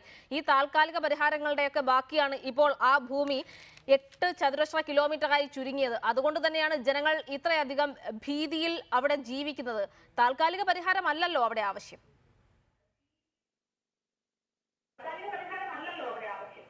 അവിടെ പ്രശ്നങ്ങൾക്ക് ശാശ്വതമായ പരിഹാരം ഉണ്ടാകണമെന്നുള്ള കാര്യത്തിൽ തർക്കമില്ല.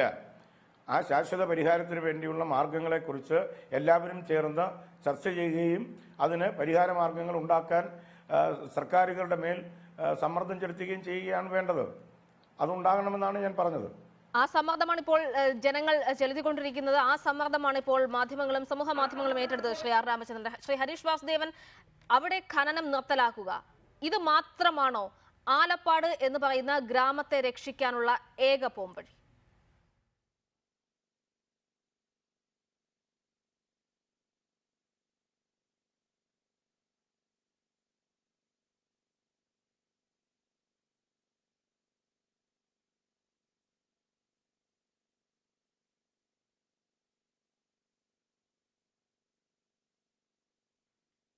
ഞാൻ നേരത്തെ പറഞ്ഞതുപോലെ തന്നെ ആ സമരത്തിൻ്റെ മുദ്രാവാക്യവും ആ സമരത്തിൻ്റെ ആവശ്യവും അവിടെ ജനിച്ചു വളർന്ന ആളുകളാണ് തീരുമാനിക്കേണ്ടത്. ഞാനോ ഈ സമരത്തിനെ സപ്പോർട്ട് ചെയ്യുന്ന ആരെങ്കിലുമോ പുറത്തു നിന്ന് തീരുമാനിക്കേണ്ട ഒന്നല്ല. അത് അവർക്കാണ് നന്നായിട്ട് അറിയാം. അവർ ആ സമരം മുന്നോട്ട് വയ്ക്കട്ടെ. പുറത്തു നോക്കുന്ന എന്നെ സംബന്ധിച്ചിടത്തോളം അവിടുത്തെ ജനങ്ങളുടെ ജീവനും സ്വത്തിനും ഭീഷണി ഇല്ലാതിരിക്കുക, ശാസ്ത്രീയമായ രീതിയിൽ അവിടെ ഭൂമി നിലനിർത്തിക്കൊണ്ടുള്ള മിനറൽ എക്സ്ട്രാക്ഷൻ മാത്രം നടത്തുക, അത് സാധ്യമല്ലെങ്കിൽ, പ്രായോഗികമായി അത് സാധ്യമല്ല, ശാസ്ത്രീയമായി സാധ്യമല്ലെങ്കിൽ ആ പ്രദേശത്തെ ഖനനം അവസാനിപ്പിക്കുക. അവിടുന്ന് കടലെടുക്കും തോറും, ഈ മണ്ണെടുക്കും തോറും വേറൊരു സ്ഥലത്തുനിന്ന് മണ്ണെടുക്കുകയും അത് അവിടെ കൊണ്ടുപോയി ഡെപ്പോസിറ്റ് ചെയ്യുകയും അങ്ങനെ ആ കര ക്രമേണ ഇല്ലാതാവുകയും ചെയ്യുകയാണെങ്കിൽ ആ പരിപാടി അവസാനിപ്പിക്കുക. അല്ല വളരെ ശാസ്ത്രീയമായി അത് തുടരാൻ കഴിയുമോ എന്ന് അങ്ങേയറ്റം ശാസ്ത്രീയമായി ഇത്തരം കാര്യങ്ങളെപ്പറ്റി പഠിക്കുന്ന ഒരു പഠന സമിതി പറയുകയാണെങ്കിൽ അവരുടെ തന്നെ മേൽനോട്ടത്തിൽ അത് ചെയ്യുകയാണെങ്കിൽ ചെയ്യുക. എന്നെ സംബന്ധിച്ചിടത്തോളം സമരസമിതിയുടെ മുദ്രാവാക്യം ഇന്നതായിരിക്കണം, ഖനനം വേണോ വേണ്ടോ എന്ന് പറയാൻ ഞാൻ ആളല്ല. പക്ഷേ ശാസ്ത്രീയമായല്ലാതെ നിയമം ലംഘിച്ചുകൊണ്ട് അവിടെ നടന്ന ഖനനത്തിന് IRI സമാധാനം പറയണം. IRIയുടെ കണക്കുകൾ പുറത്തു വരണം. പബ്ലിക് ഹിയറിംഗ് തെറ്റായി നടത്തിയത് റദ്ദ് ചെയ്ത് പുതിയ പബ്ലിക് ഹിയറിംഗ് നടത്തണമെന്ന് പോലും ഇപ്പോൾ MLA ആവശ്യപ്പെടുന്നില്ല. അദ്ദേഹം പറഞ്ഞ അദ്ദേഹം ഇതിന്റെ കൂടെ ഉണ്ടായിരുന്നതാണ്. നിയമസഭയിൽ എന്തുകൊണ്ട് സബ്മിഷൻ ഉന്നയിച്ചില്ല? എന്തുകൊണ്ട് അടിയന്തര പ്രമേയം കൊണ്ടുവന്നില്ല? അദ്ദേഹത്തിന്റെ പാർട്ടിയാണല്ലോ ഭരിക്കുന്നത്. ഞാൻ ഈ പാർട്ടിയെയോ ഈ സർക്കാരിനെ കുറ്റപ്പെടുന്നില്ല. കഴിഞ്ഞ സർക്കാരിന്റെ നിലപാട് ഇത് തന്നെയായിരുന്നു. അതുകൊണ്ട് അവിടെ നടത്തിയ നിയമലംഘനങ്ങളെ പറ്റി അന്വേഷണം നടത്തുന്നതോടൊപ്പം ശാസ്ത്രീയമായി ഇനി എത്രത്തോളം അവിടെ ഖനനം നടത്താൻ കഴിയുമെന്നതിനെ സംബന്ധിച്ച് ആലപ്പാട്ട് വെച്ചൊരു പബ്ലിക് ഹിയറിംഗ് നടത്തണം. ഈ നടത്തിയ തട്ടിപ്പ് പബ്ലിക് ഹിയറിങ്ങൾ മൈക്ക് കയ്യിലെടുക്കുമ്പോൾ അവിടെ ഇരി എന്ന് കളക്ടർ പറയുന്ന തരത്തിലുള്ള തട്ടിപ്പ് പബ്ലിക് ഹിയറിങ്ങൾ അവസാനിപ്പിക്കണം. ജനങ്ങൾക്ക് പറയാനുള്ളത് ആലപ്പാട്ട് വെച്ച് ഈ പരിസ്ഥിതി വകുപ്പും അതിന് നേതൃത്വം നൽകുന്ന ബഹുമാനപ്പെട്ട മുഖ്യമന്ത്രിയും കേൾക്കാൻ തയ്യാറാണെങ്കിൽ അതിനെ ശാസ്ത്രജ്ഞർക്ക് മുമ്പാകെ വെച്ച് ഒരു സമീപനം എടുക്കട്ടെ, ഒരു നല്ല പഠനം വരട്ടെ, അതുവരെ എങ്കിലും ഖനനം നിർത്തിവെക്കട്ടെ. ഇത്തരം കാര്യങ്ങൾ നടന്നു കഴിയുമ്പോൾ ശാസ്ത്രീയമായ പഠനങ്ങൾ പുറത്തു വരുമ്പോഴാണ് ഇനി ആലപ്പാട് ഖനനം വേണോ വേണ്ടയോ, ഖനനം നടത്താൻ കഴിയുമോ എന്നൊക്കെ നമുക്ക് പരിശോധിക്കാൻ കഴിയുക. ഇതല്ല ഖനനം തുടർന്നേ തീരൂ എന്ന വാശിയിലാണ്, മുൻവിധിയിലാണ് കാര്യങ്ങൾ നടക്കുന്നതെങ്കിൽ ഇതൊരു ശാസ്ത്രീയമായ സമീപനമാണെന്ന് കരുതാൻ നിവൃത്തിയില്ല. ഇനി ഒരു ഇഞ്ച് പോലും ഈ ഇന്ത്യയുടെ ഭൂപടത്തിൽ നിന്ന് നഷ്ടപ്പെടരുത് എന്നുള്ള ഒരു തീരുമാനം, നമുക്ക് എല്ലാവർക്കും എടുക്കേണ്ടി വരും. അത് തന്നെയാണ് ഇപ്പോൾ ഹരീഷ് വാസുദേവൻ പറയുന്നത് പോലെ ജനങ്ങളുടെ ശബ്ദം കേൾക്കാൻ തയ്യാറാകണം. ശ്രീ ആർ രാമചന്ദ്രൻ, ജനങ്ങളുടെ ശബ്ദം കേൾക്കാൻ തയ്യാറാകണം. ആലപ്പാട് വെച്ചൊരു പബ്ലിക് ഹിയറിംഗിന് തയ്യാറാകണം. പ്രത്യേകിച്ചും ആ ജനങ്ങളാണല്ലോ ഇപ്പോൾ ആശങ്കയിൽ നിൽക്കുന്നത്. ഞങ്ങളുടെ ജീവൻ നഷ്ടമാകുമോ, ഇനിയൊരു കടൽക്ഷോഭത്തെ അതിജീവിക്കാൻ ഈ ഗ്രാമം ഉണ്ടാകുമോ എന്നുള്ളത് ആ ജനങ്ങളുടെ ആശങ്കയാണ്. ആ ആശങ്ക പരിഹരിക്കാനുള്ള നടപടികളാണല്ലോ വേണ്ടത്. അതുകൊണ്ട് തന്നെയാണ് ഇപ്പോൾ ഹരീഷ് വാസുദേവൻ ഉൾപ്പെടെയുള്ളവർ മുന്നോട്ട് വയ്ക്കുന്ന ചില നിർദ്ദേശങ്ങളുണ്ട്. ജനങ്ങളുടെ ശബ്ദം കേൾക്കാൻ തയ്യാറാകണം. ഇനിയെങ്കിലും അതിന് തുറന്ന മനസ്സോടുകൂടി ഈ ഭരണാധികാരികൾ ഇത്തരത്തിലൊരു സമീപനം സ്വീകരിക്കും എന്ന് പ്രതീക്ഷിക്കേണ്ടതുണ്ടോ?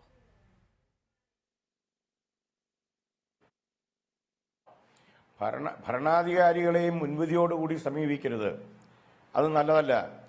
ജനങ്ങൾ ഭരണാധികാരികളെ കൂടി വിശ്വാസത്തിലെടുത്തുകൊണ്ട് ജനങ്ങളുടെ ശബ്ദം കേൾക്കാൻ തയ്യാറുള്ള ഗവൺമെൻറ്റാണ് ഇന്ന് അധികാരത്തിലുള്ളത്. അത് കേൾക്കുക തന്നെ ചെയ്യും. അത് കേൾക്കും. ആ പ്രദേശം സംരക്ഷിക്കാൻ ആവശ്യമായ നടപടികൾ എന്താണോ സ്വീകരിക്കേണ്ടത് അത് വ്യക്തികൾ പറയുന്ന അഭിപ്രായങ്ങളുടെ അടിസ്ഥാനത്തിൽ തീരുമാനങ്ങളിലും നിഗമനങ്ങളിലും എത്താൻ പറ്റില്ലല്ലോ. ഇതിനെല്ലാം ശാസ്ത്രീയമായ അടിത്തറയുണ്ടാവണം.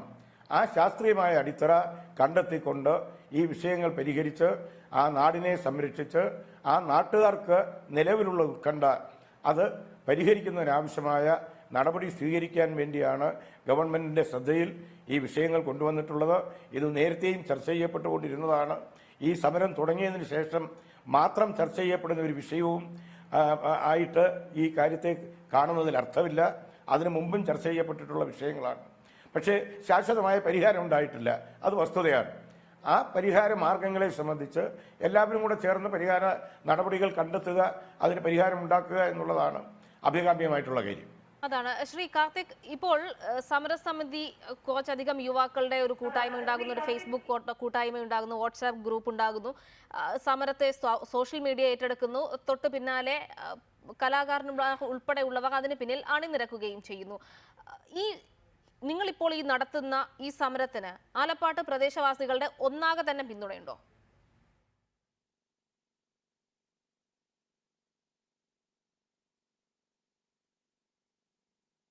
നമ്മൾക്ക് അറിയാം, ഈ അവിടെ ഇപ്പൊ അയ്യാറിയിൽ ജോലി ചെയ്യുന്നതിൽ ഒരു 200ഓളം തൊഴിലാളികൾ, അതിലൊരു 70ഓളം തൊഴിലാളികൾ ആലപ്പാട് പഞ്ചായത്തിൽ നിന്നും ഉള്ളവരാണ്. അയ്യാറിയെ സംബന്ധിച്ചിടത്തോളം അവർ നമ്മൾ ഇംഗ്ലീഷ് ഈസ്റ്റ് ഇന്ത്യ കമ്പനി എന്ന് പറയുന്ന പോലെ ഒത്തിരി സ്ട്രാറ്റജീസ് ഒക്കെ ഉള്ളവരാണ്. അപ്പോൾ അതുകൊണ്ട് തന്നെ അവരുമായി ഈ അയ്യാറിയിൽ ജോലി ചെയ്യുന്ന അല്ലെങ്കിൽ അവരുമായി ബന്ധപ്പെട്ട ചിലരുടെ എതിർപ്പുകൾ സ്വാഭാവികമായിട്ടും ഉണ്ടായിരിക്കാം. അതുകൊണ്ട് അതിപ്പോൾ നിങ്ങൾ അവിടെ വന്ന് സംസാരിക്കുമ്പോൾ പലപ്പോഴും നാട്ടുകാർ എന്ന് പറഞ്ഞുകൊണ്ട് നിങ്ങളെ അഭിമുഖീകരിക്കുകയും സംസാരിക്കുകയും ചെയ്യുന്നത് അയ്യാറിലെ തൊഴിലാളികളാണ്. അവരെ സംബന്ധിച്ച് എനിക്ക് അവരോട് എന്താ പറയുക സഹതാപം മാത്രമേ ഉള്ളൂ. കാരണം ഇങ്ങനെ പോയി സംസാരിച്ചില്ലെങ്കിൽ തൊഴിൽ കിട്ടില്ല എന്ന് പറയുമ്പോൾ അവർ ഒരുപക്ഷെ സംസാരിക്കാൻ നിർബന്ധിതരാകുന്നതായിരിക്കും. എന്നാൽ ആലപ്പാടിന്റെ ഒരു വലിയ സമൂഹം, മഹാഭൂരിപക്ഷ സമൂഹം ഇത് ഏറ്റെടുത്ത് കഴിഞ്ഞു. അതിലൊരു സംശയവും വേണ്ട. കാരണം കഴിഞ്ഞ ഈ 71 ദിവസമായിട്ടുള്ള സമരങ്ങളിൽ 100-120ഓളം പേര് അവിടെ നിരാഹാരം അനുഷ്ഠിച്ചിട്ടുണ്ട്. അതിലുപരിയായിട്ട് അവിടെ വന്നു പോകുന്ന ആൾക്കാർ അല്ലെങ്കിൽ അവിടെ ഇറങ്ങിയിട്ട് ഒപ്പീനിയൻ സർവേ നടത്തി നോക്കിയാൽ ഒക്കെ നിങ്ങൾക്കത് കൃത്യമായും ബോധ്യപ്പെടും. ഒരു സമിതി സമരം മുമ്പോട്ട് വെച്ച് ഇത്രയും ദിവസത്തിലേക്ക് എത്തുമ്പോൾ, പ്രത്യക്ഷ സമരത്തിന്റെ 71ാം ദിവസത്തിലേക്ക് എത്തുമ്പോൾ തീർച്ചയായിട്ടും അതിശക്തമായിട്ടുള്ള ജനകീയ പിന്തുണ സമരസമിതിക്ക് ലഭിക്കുന്നുണ്ട്. കാരണം ഈ സമരസമിതി എന്ന് പറയുന്നത് പുറത്തുനിന്ന് വന്നവരല്ലല്ലോ, നാട്ടുകാർ തന്നെയാണ്. ഓരോ വ്യത്യസ്തമായുള്ള മേഖലകളിൽ നിന്ന് കടന്നു വന്നവർ, മത്സ്യത്തൊഴിലാളി സമൂഹമുണ്ട്, വിദ്യാസമ്പന്നരായിട്ടുള്ള ചെറുപ്പക്കാരുണ്ട്, പ്രൊഫഷണൽ മേഖലകളിൽ ജോലി ചെയ്യുന്നവരുണ്ട്, വ്യത്യസ്തമായ തൊഴിലുകളിൽ. ഞാൻ അതുകൊണ്ടാണ് ചോദിച്ചത്. കാരണം ഈ സമരവുമായി ബന്ധപ്പെട്ട് ചില അഭ്യൂഹങ്ങൾ പരക്കുന്നുണ്ട്, അല്ലെങ്കിൽ ഈ സമരത്തെ പ്രതിരോധിക്കാൻ വേണ്ടിയുള്ള ചില അഭ്യൂഹങ്ങൾ പരക്കുന്നുണ്ടല്ലോ. അതുകൊണ്ടാണ് ചോദിച്ചത്, ഇത് പൂർണ്ണമായും തന്നെ ആ പ്രദേശവാസികൾ എല്ലാവരും അംഗീകരിച്ചതാണോ എന്ന്. രണ്ടാമത്തെ കാര്യം, ഈ സമരത്തെ ഇങ്ങനെ അപ്രോച്ച് ചെയ്യുമ്പോൾ, അതായത് പ്രത്യേകിച്ചും ഇതിന് എതിർപ്പുമായി നിൽക്കുന്നവർ അയ്യാറിയിലെ തൊഴിലാളികളാണ് എന്ന് നിങ്ങൾ പറയുന്നു. ഈ അയ്യാറിയിലെ തൊഴിലാളികൾ ഈ സമരത്തെ എതിർക്കുമ്പോൾ അവർ മുന്നോട്ട് വയ്ക്കുന്ന വാദം എന്താണ്?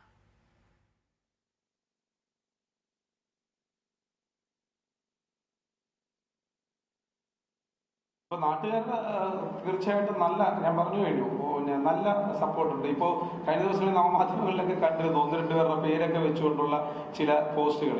അതിൽ ചിലർ യഥാർത്ഥ ജീവിച്ചു പോലും ഇരിക്കാത്തവരെ ഒക്കെ വെച്ചുകൊണ്ടാണ് ഇത്തരത്തിലുള്ള ക്രിയേറ്റഡ് ആയിട്ടുള്ള ഫാബ്രിക്കേറ്റഡ് ആയിട്ടുള്ള നുണകൾ പടച്ചുവിടുന്നത്. അതൊരു വിഷയമേ അല്ല. അയ്യാറിലെ തൊഴിലാളികൾ, ഞങ്ങൾ പറഞ്ഞു, അയ്യാറിൽ 200ഓളം തൊഴിലാളികൾ ആണ് ജോലി ചെയ്യുന്നത്. അയ്യാറിലെ 200 തൊഴിലാളികളെ ഇതുവരെ സ്ഥിരപ്പെടുത്താതെ പോലും ഇത്രയും കാലവും അവരെ അസ്ഥിരപ്പെടുത്തി കൊണ്ടുപോകുന്നത് തന്നെ ഞങ്ങളെ പോലെയുള്ള ഞങ്ങളുടെ നാട്ടിലെ ജനങ്ങൾക്ക് എതിരെ അവരെ കൊണ്ട് സംസാരിപ്പിക്കാൻ, അല്ലെങ്കിൽ നിങ്ങളുടെ തൊഴിൽ പോകുന്നവർക്ക് ഭീഷണിപ്പെടുത്താനാണ്. ഞാൻ പറഞ്ഞു, അയ്യാറിലെ തൊഴിലാളികൾ അവരവരുടെ എന്താ പറയുക, അവരുടെ പിന്നെ ജീവിതം മുമ്പോട്ട് കൊണ്ടുപോകാൻ ഇത് ആവശ്യമാണെന്നുള്ള ഒരു ധാരണയുടെ പുറത്ത് അയ്യാറിക്ക് വേണ്ടിയിട്ട് അല്ലെങ്കിൽ അവർ ഞങ്ങൾക്ക് എതിർക്കുകയായിരിക്കും. പക്ഷേ ഒന്നുണ്ട്, ഇത്തരത്തിൽ അതായത് അയ്യാറിലെ തൊഴിലാളികളെ കുറിച്ച് ആരെങ്കിലുമൊക്കെ ആശങ്കപ്പെടുന്നുണ്ടെങ്കിൽ അതിലുപരിയായിട്ട് ആശങ്കപ്പെടേണ്ട 10,000-ത്തിനടുത്ത് വരുന്ന മത്സ്യത്തൊഴിലാളികളുണ്ട്. അവരെ കൂടി അഡ്രസ് ചെയ്യേണ്ടതല്ലേ? ഇവരെ ഇപ്പൊ പുനരധിവസിപ്പിക്കുമെന്നൊക്കെ കഴിഞ്ഞ ദിവസങ്ങളിലൊക്കെ ഭരണകൂടത്തിന്റെ ഭാഗമായി നിൽക്കുന്നവർ പറയുന്നത് കേട്ടു. എവിടേക്കാണ് പുനരധിവസിപ്പിക്കാൻ പോകുന്നത്? സുനാമി പുനരധിവാസം ഉണ്ടായി കരുനാഗപ്പള്ളി മുനിസിപ്പാലിറ്റിയിലേക്ക്, ക്ലാപ്പന, കുലശേഖരപുരം പഞ്ചായത്തുകളിലേക്ക് മാറ്റി താമസിപ്പിച്ച ജനങ്ങൾക്ക് 2 മണിക്കും 1 മണിക്കും രാവിലെ മത്സ്യബന്ധനത്തിന് പോകണമെന്നുണ്ടെങ്കിൽ, വെളുപ്പാങ്കാലത്ത് പോകണമെങ്കിൽ അവർ 7:30-ക്കും 8 മണിക്കും ഇവിടേക്ക് വന്നിരിക്കേണ്ട ഒരു അവസ്ഥ ഉണ്ടാകുന്നുണ്ട്. അതിനെ വളരെ വൈകാരികമായിട്ട് തന്നെ കാണേണ്ടതാണ്. കാരണം എല്ലായിടവും നമ്മൾ ഇമോഷണൽ ആയിട്ടുള്ള കാര്യങ്ങളെ കൂടി ചർച്ച ചെയ്യപ്പെടാതെ പോകാൻ പറ്റില്ല. ഇവർ 8 മണിക്ക് അവിടെ വന്നിരിക്കേണ്ട, തൊഴിലിടത്തിൽ 2 മണിക്ക് ജോലി ചെയ്യാൻ പോകേണ്ടവർ 8 മണിക്ക് വന്നിരിക്കേണ്ട ദാരുണമായിട്ടുള്ള ഒരു കാഴ്ച കാണാം. ഇങ്ങനെ നിരന്തരം അവർക്ക് വരാൻ പറ്റാതെ പോകുമ്പോൾ അവരുടെ തൊഴിൽ ദിനങ്ങൾ കുറയുന്നുണ്ട്. മത്സ്യത്തൊഴിലാളി വിഭാഗത്തെ ആരും അഭിസംബോധന ചെയ്യുന്നില്ല, ആ തൊഴിലാളികളെ കുറിച്ച് ആരും ചർച്ച ചെയ്യുന്നില്ല എന്നുള്ളതാണ് ഏറ്റവും വേദനാജനകമായിട്ടുള്ള സത്യം.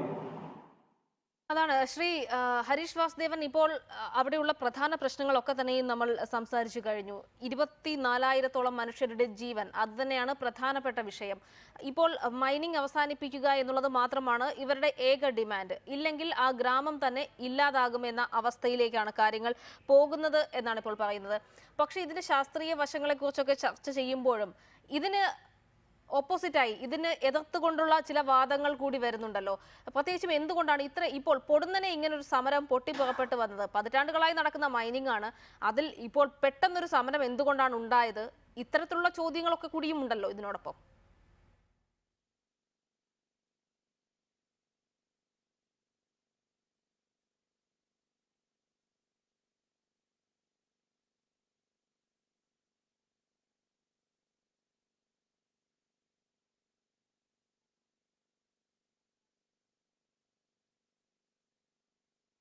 തീർച്ചയായിട്ടും ഉണ്ട്.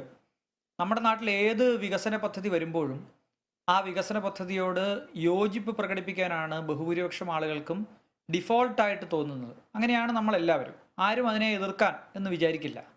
അങ്ങനെ അത് വന്ന് നമ്മുടെ തലയ്ക്ക് മുകളിൽ കയറുമ്പോഴാണ്, നമുക്ക് ജീവിക്കാൻ പറ്റാണ്ടാവുമ്പോഴാണ് ആളുകൾ തെരുവിലിറങ്ങുക. പോലീസ് തല്ലി ഓടിച്ചാൽ പോലും സമരരംഗത്ത് നിന്ന് പിന്നോട്ടില്ല എന്നൊക്കെ പറഞ്ഞ് സമരത്തിന് വരണമെങ്കിൽ ഗതികെട്ട അവസ്ഥയിലാണ്. തിരുവനന്തപുരത്ത് വിളപ്പിൽശാലയിൽ സമരം നടത്തിയ ഓർമ്മ നമ്മുടെ മുമ്പിലുണ്ടല്ലോ. അവരാരും വിളപ്പിൽശാലയിൽ വേസ്റ്റ് കൊണ്ടിടുന്നത് 5 വർഷം എന്തുകൊണ്ട് സഹിച്ചു എന്ന ചോദ്യം അന്ന് നമ്മൾ കേട്ടതാണ്, അല്ലേ? അപ്പോൾ ഒരു പൊടുന്നനെ ഒരു സുപ്രഭാതത്തിൽ ഉണ്ടാകുന്ന എങ്ങനെയാണെന്ന് വെച്ചാൽ, ഈ 2ാം ലോക മഹായുദ്ധത്തെ പറ്റി നമ്മൾ ഹിസ്റ്ററിയിൽ പഠിക്കുമ്പോൾ പറയും, ഇമ്മീഡിയറ്റ് കോസ്, ഏറ്റവും അവസാനം സംഭവിക്കുന്നത് പൊട്ടിത്തെറിക്കാനൊരു കാരണം ഉണ്ടാവും. 1ാം ലോക മഹായുദ്ധത്തിനും ഉണ്ടാവും. പക്ഷെ അതിനു മുമ്പ് ഒരുപാട് കാരണങ്ങൾ ഉണ്ടായിട്ടുണ്ടാവും അവിടെ എത്തിച്ചേരാൻ. എന്ന് പറഞ്ഞതുപോലെ ഒരുപാട് കാരണങ്ങൾ കൂടി ചേർന്ന് ആ ജനതയെ ഇത്രയും കാലവും പിന്നോട്ട് നയിച്ചു. അവർക്ക് തൊഴിൽ കിട്ടിയിട്ടുണ്ട്, അവർക്ക് പലവിധ സാമ്പത്തികമായ ചെറിയ ചെറിയ ലാഭങ്ങൾ കിട്ടിയിട്ടുണ്ട്. ഇതെല്ലാം അവരെ ഇത്തരം സമരങ്ങളിൽ പിന്നെ ഒരു വശത്ത് സർക്കാർ ഒറ്റക്കെട്ടായി നിൽക്കുന്നു.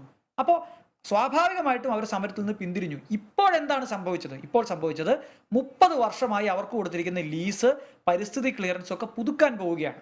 വലിയൊരു ഏരിയയിലേക്ക്, 100 കണക്കിന് ഏക്കർ പ്രദേശത്തേക്ക് ഇപ്പോൾ ഖനനാനുമതി പുതുക്കി കൊടുക്കാൻ പോവുകയാണ് ഈ വർഷം 2019. അപ്പൊ ഇന്നലെ വരെ തുടർന്ന ഖനനം അടുത്ത 30 വർഷത്തേക്ക് കൂടി സഹിക്കണം എന്ന ഒരു സംഗതി വരുന്നത് എപ്പോഴാണ്, അറിയുന്നത് എപ്പോഴാണ്? പബ്ലിക് ഹിയറിംഗിന് നോട്ടീസ് കിട്ടുമ്പോഴാണ്. അതായത് 6 മാസത്തിനിടയിൽ. സ്വാഭാവികമായിട്ടും ഈ 6 മാസത്തിനിടയിൽ അവിടുത്തെ ചെറുപ്പക്കാർ ഇതിനെപ്പറ്റി എല്ലാം വളരെ വിശദമായി പഠിക്കുകയും ഇത് ആളുകളുടെ മുമ്പിൽ അവതരിപ്പിക്കുകയും ചെയ്യുന്നു. ആ ആളുകൾക്ക് മുമ്പിൽ അവതരിപ്പിക്കുന്ന സ്റ്റേജിൽ ഈ തീരദേശ പരിപാലന നിയമവുമായി ബന്ധപ്പെട്ട് എന്നോട് സംശയങ്ങൾ ചോദിക്കുകയുണ്ടായി. ഞാൻ അവിടെ പോയ ആ ആളുകളോട് ഇന്നാണ് നിയമം എന്ന് പറയുകയുണ്ടായി. സ്വാഭാവികമായിട്ടും നിയമവിരുദ്ധമായിട്ടാണ് ഖനനം നടക്കുന്നതെന്ന ബോധ്യവും ഒപ്പം ഇനി 30 വർഷത്തേക്ക് ഇത് തുടർന്നാൽ എന്ത് സംഭവിക്കും എന്നുള്ളൊരു ബോധ്യവും ഉണ്ടായതിൻ്റെ അടിസ്ഥാനത്തിൽ ഉടനെ ചെറുപ്പക്കാർ രംഗത്ത് വരുന്നു. ചെറുപ്പക്കാർ രംഗത്ത് വരുമ്പോൾ സ്വാഭാവികമായിട്ടും സോഷ്യൽ മീഡിയ വരും. സോഷ്യൽ മീഡിയയിൽ ഇത് കാണുന്ന സിനിമാ താരങ്ങൾ ഉൾപ്പെടെയുള്ള പൊതുപ്രവർത്തകർക്ക് അല്ലെങ്കിൽ പൊതുജനങ്ങൾ ശ്രദ്ധ കേന്ദ്രീകരിച്ചിരിക്കുന്ന ആളുകൾക്ക് ഇത് സപ്പോർട്ട് ചെയ്യാൻ തോന്നും. ഈ വിഷയം ആളുകൾ അറിയുന്നത് പോലും അത്രയേറെ ഗൗരവത്തിൽ ഇത് ചർച്ച ചെയ്യപ്പെട്ടപ്പോൾ മാത്രമാണ്. അതുകൊണ്ടാണ് ഈ സമരം ഈ പൊട്ടുന്നത് പോലെ ഒരു സുപ്രഭാതത്തിൽ പൊട്ടിയത്. നമുക്കറിയാം എല്ലാ അഗ്നിപർവ്വതങ്ങളും പൊട്ടുന്നതിന് മുമ്പ് പുകഞ്ഞുകൊണ്ടേയിരിക്കും. അതിപ്പോൾ പൊട്ടി എന്നുള്ളത് മാത്രമേ ഉള്ളൂ. ഇതിന്റെ ചരിത്രം ആർക്ക് വേണമെങ്കിലും പരിശോധിക്കാം. ഹോം ഡിപ്പാർട്ട്മെന്റ് കേരള സർക്കാരിന്റെ കയ്യിലുണ്ട്, ബഹുമാനപ്പെട്ട മുഖ്യമന്ത്രിയുടെ കയ്യിലുണ്ട്. അദ്ദേഹത്തിന്റെ രഹസ്യ പോലീസിനെ വിട്ട് അന്വേഷിപ്പിക്കാം. ഇതിന് അനുകൂലമായി നിലപാട് പറയുന്ന ആളുകൾക്കൊക്കെ പണം കിട്ടുന്നുണ്ടോ? അല്ല, തിരിച്ചു അന്വേഷിക്കണം. ഇതിനെതിരായി പറയുന്ന ആളുകൾക്ക്, ക്യാമ്പയിൻ നടത്തുന്ന ആളുകൾക്ക് പണം കൊടുക്കുന്നുണ്ട്, അതും അന്വേഷിക്കണം. അപ്പൊ ഇത് രണ്ടും അന്വേഷിച്ച് ഏറ്റവും ചുരുങ്ങിയത് അപർണ, ഈ ചർച്ചകളൊക്കെ നമ്മൾ നടത്തുമ്പോഴും സുതാര്യത വേണ്ടേ? ഈ കമ്പനി ഇതുവരെ നടത്തിയ മൈനിങ്ങിനെ പറ്റി ഒരു അന്വേഷണം വേണ്ടേ? അവിടെ നിയമവിരുദ്ധമായ ഖനനം നടത്തിയവർക്ക് പിഴ കൊടുക്കണ്ടേ? കളക്ടർ ഈ കാര്യത്തിൽ CRZ നിയമം ലംഘിച്ചിട്ടുണ്ടോ എന്ന് നോക്കി റിപ്പോർട്ട് ചെയ്യണ്ടേ? ഇതൊന്നും സംഭവിക്കുന്നില്ല.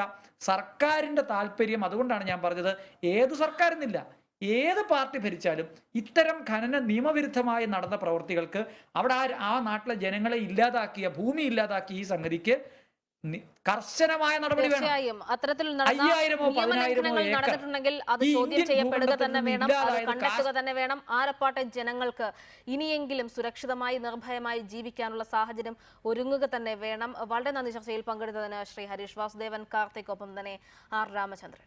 ന്യൂസ് നൈറ്റ് പൂർണ്ണമാകുന്നു. നമസ്കാരം.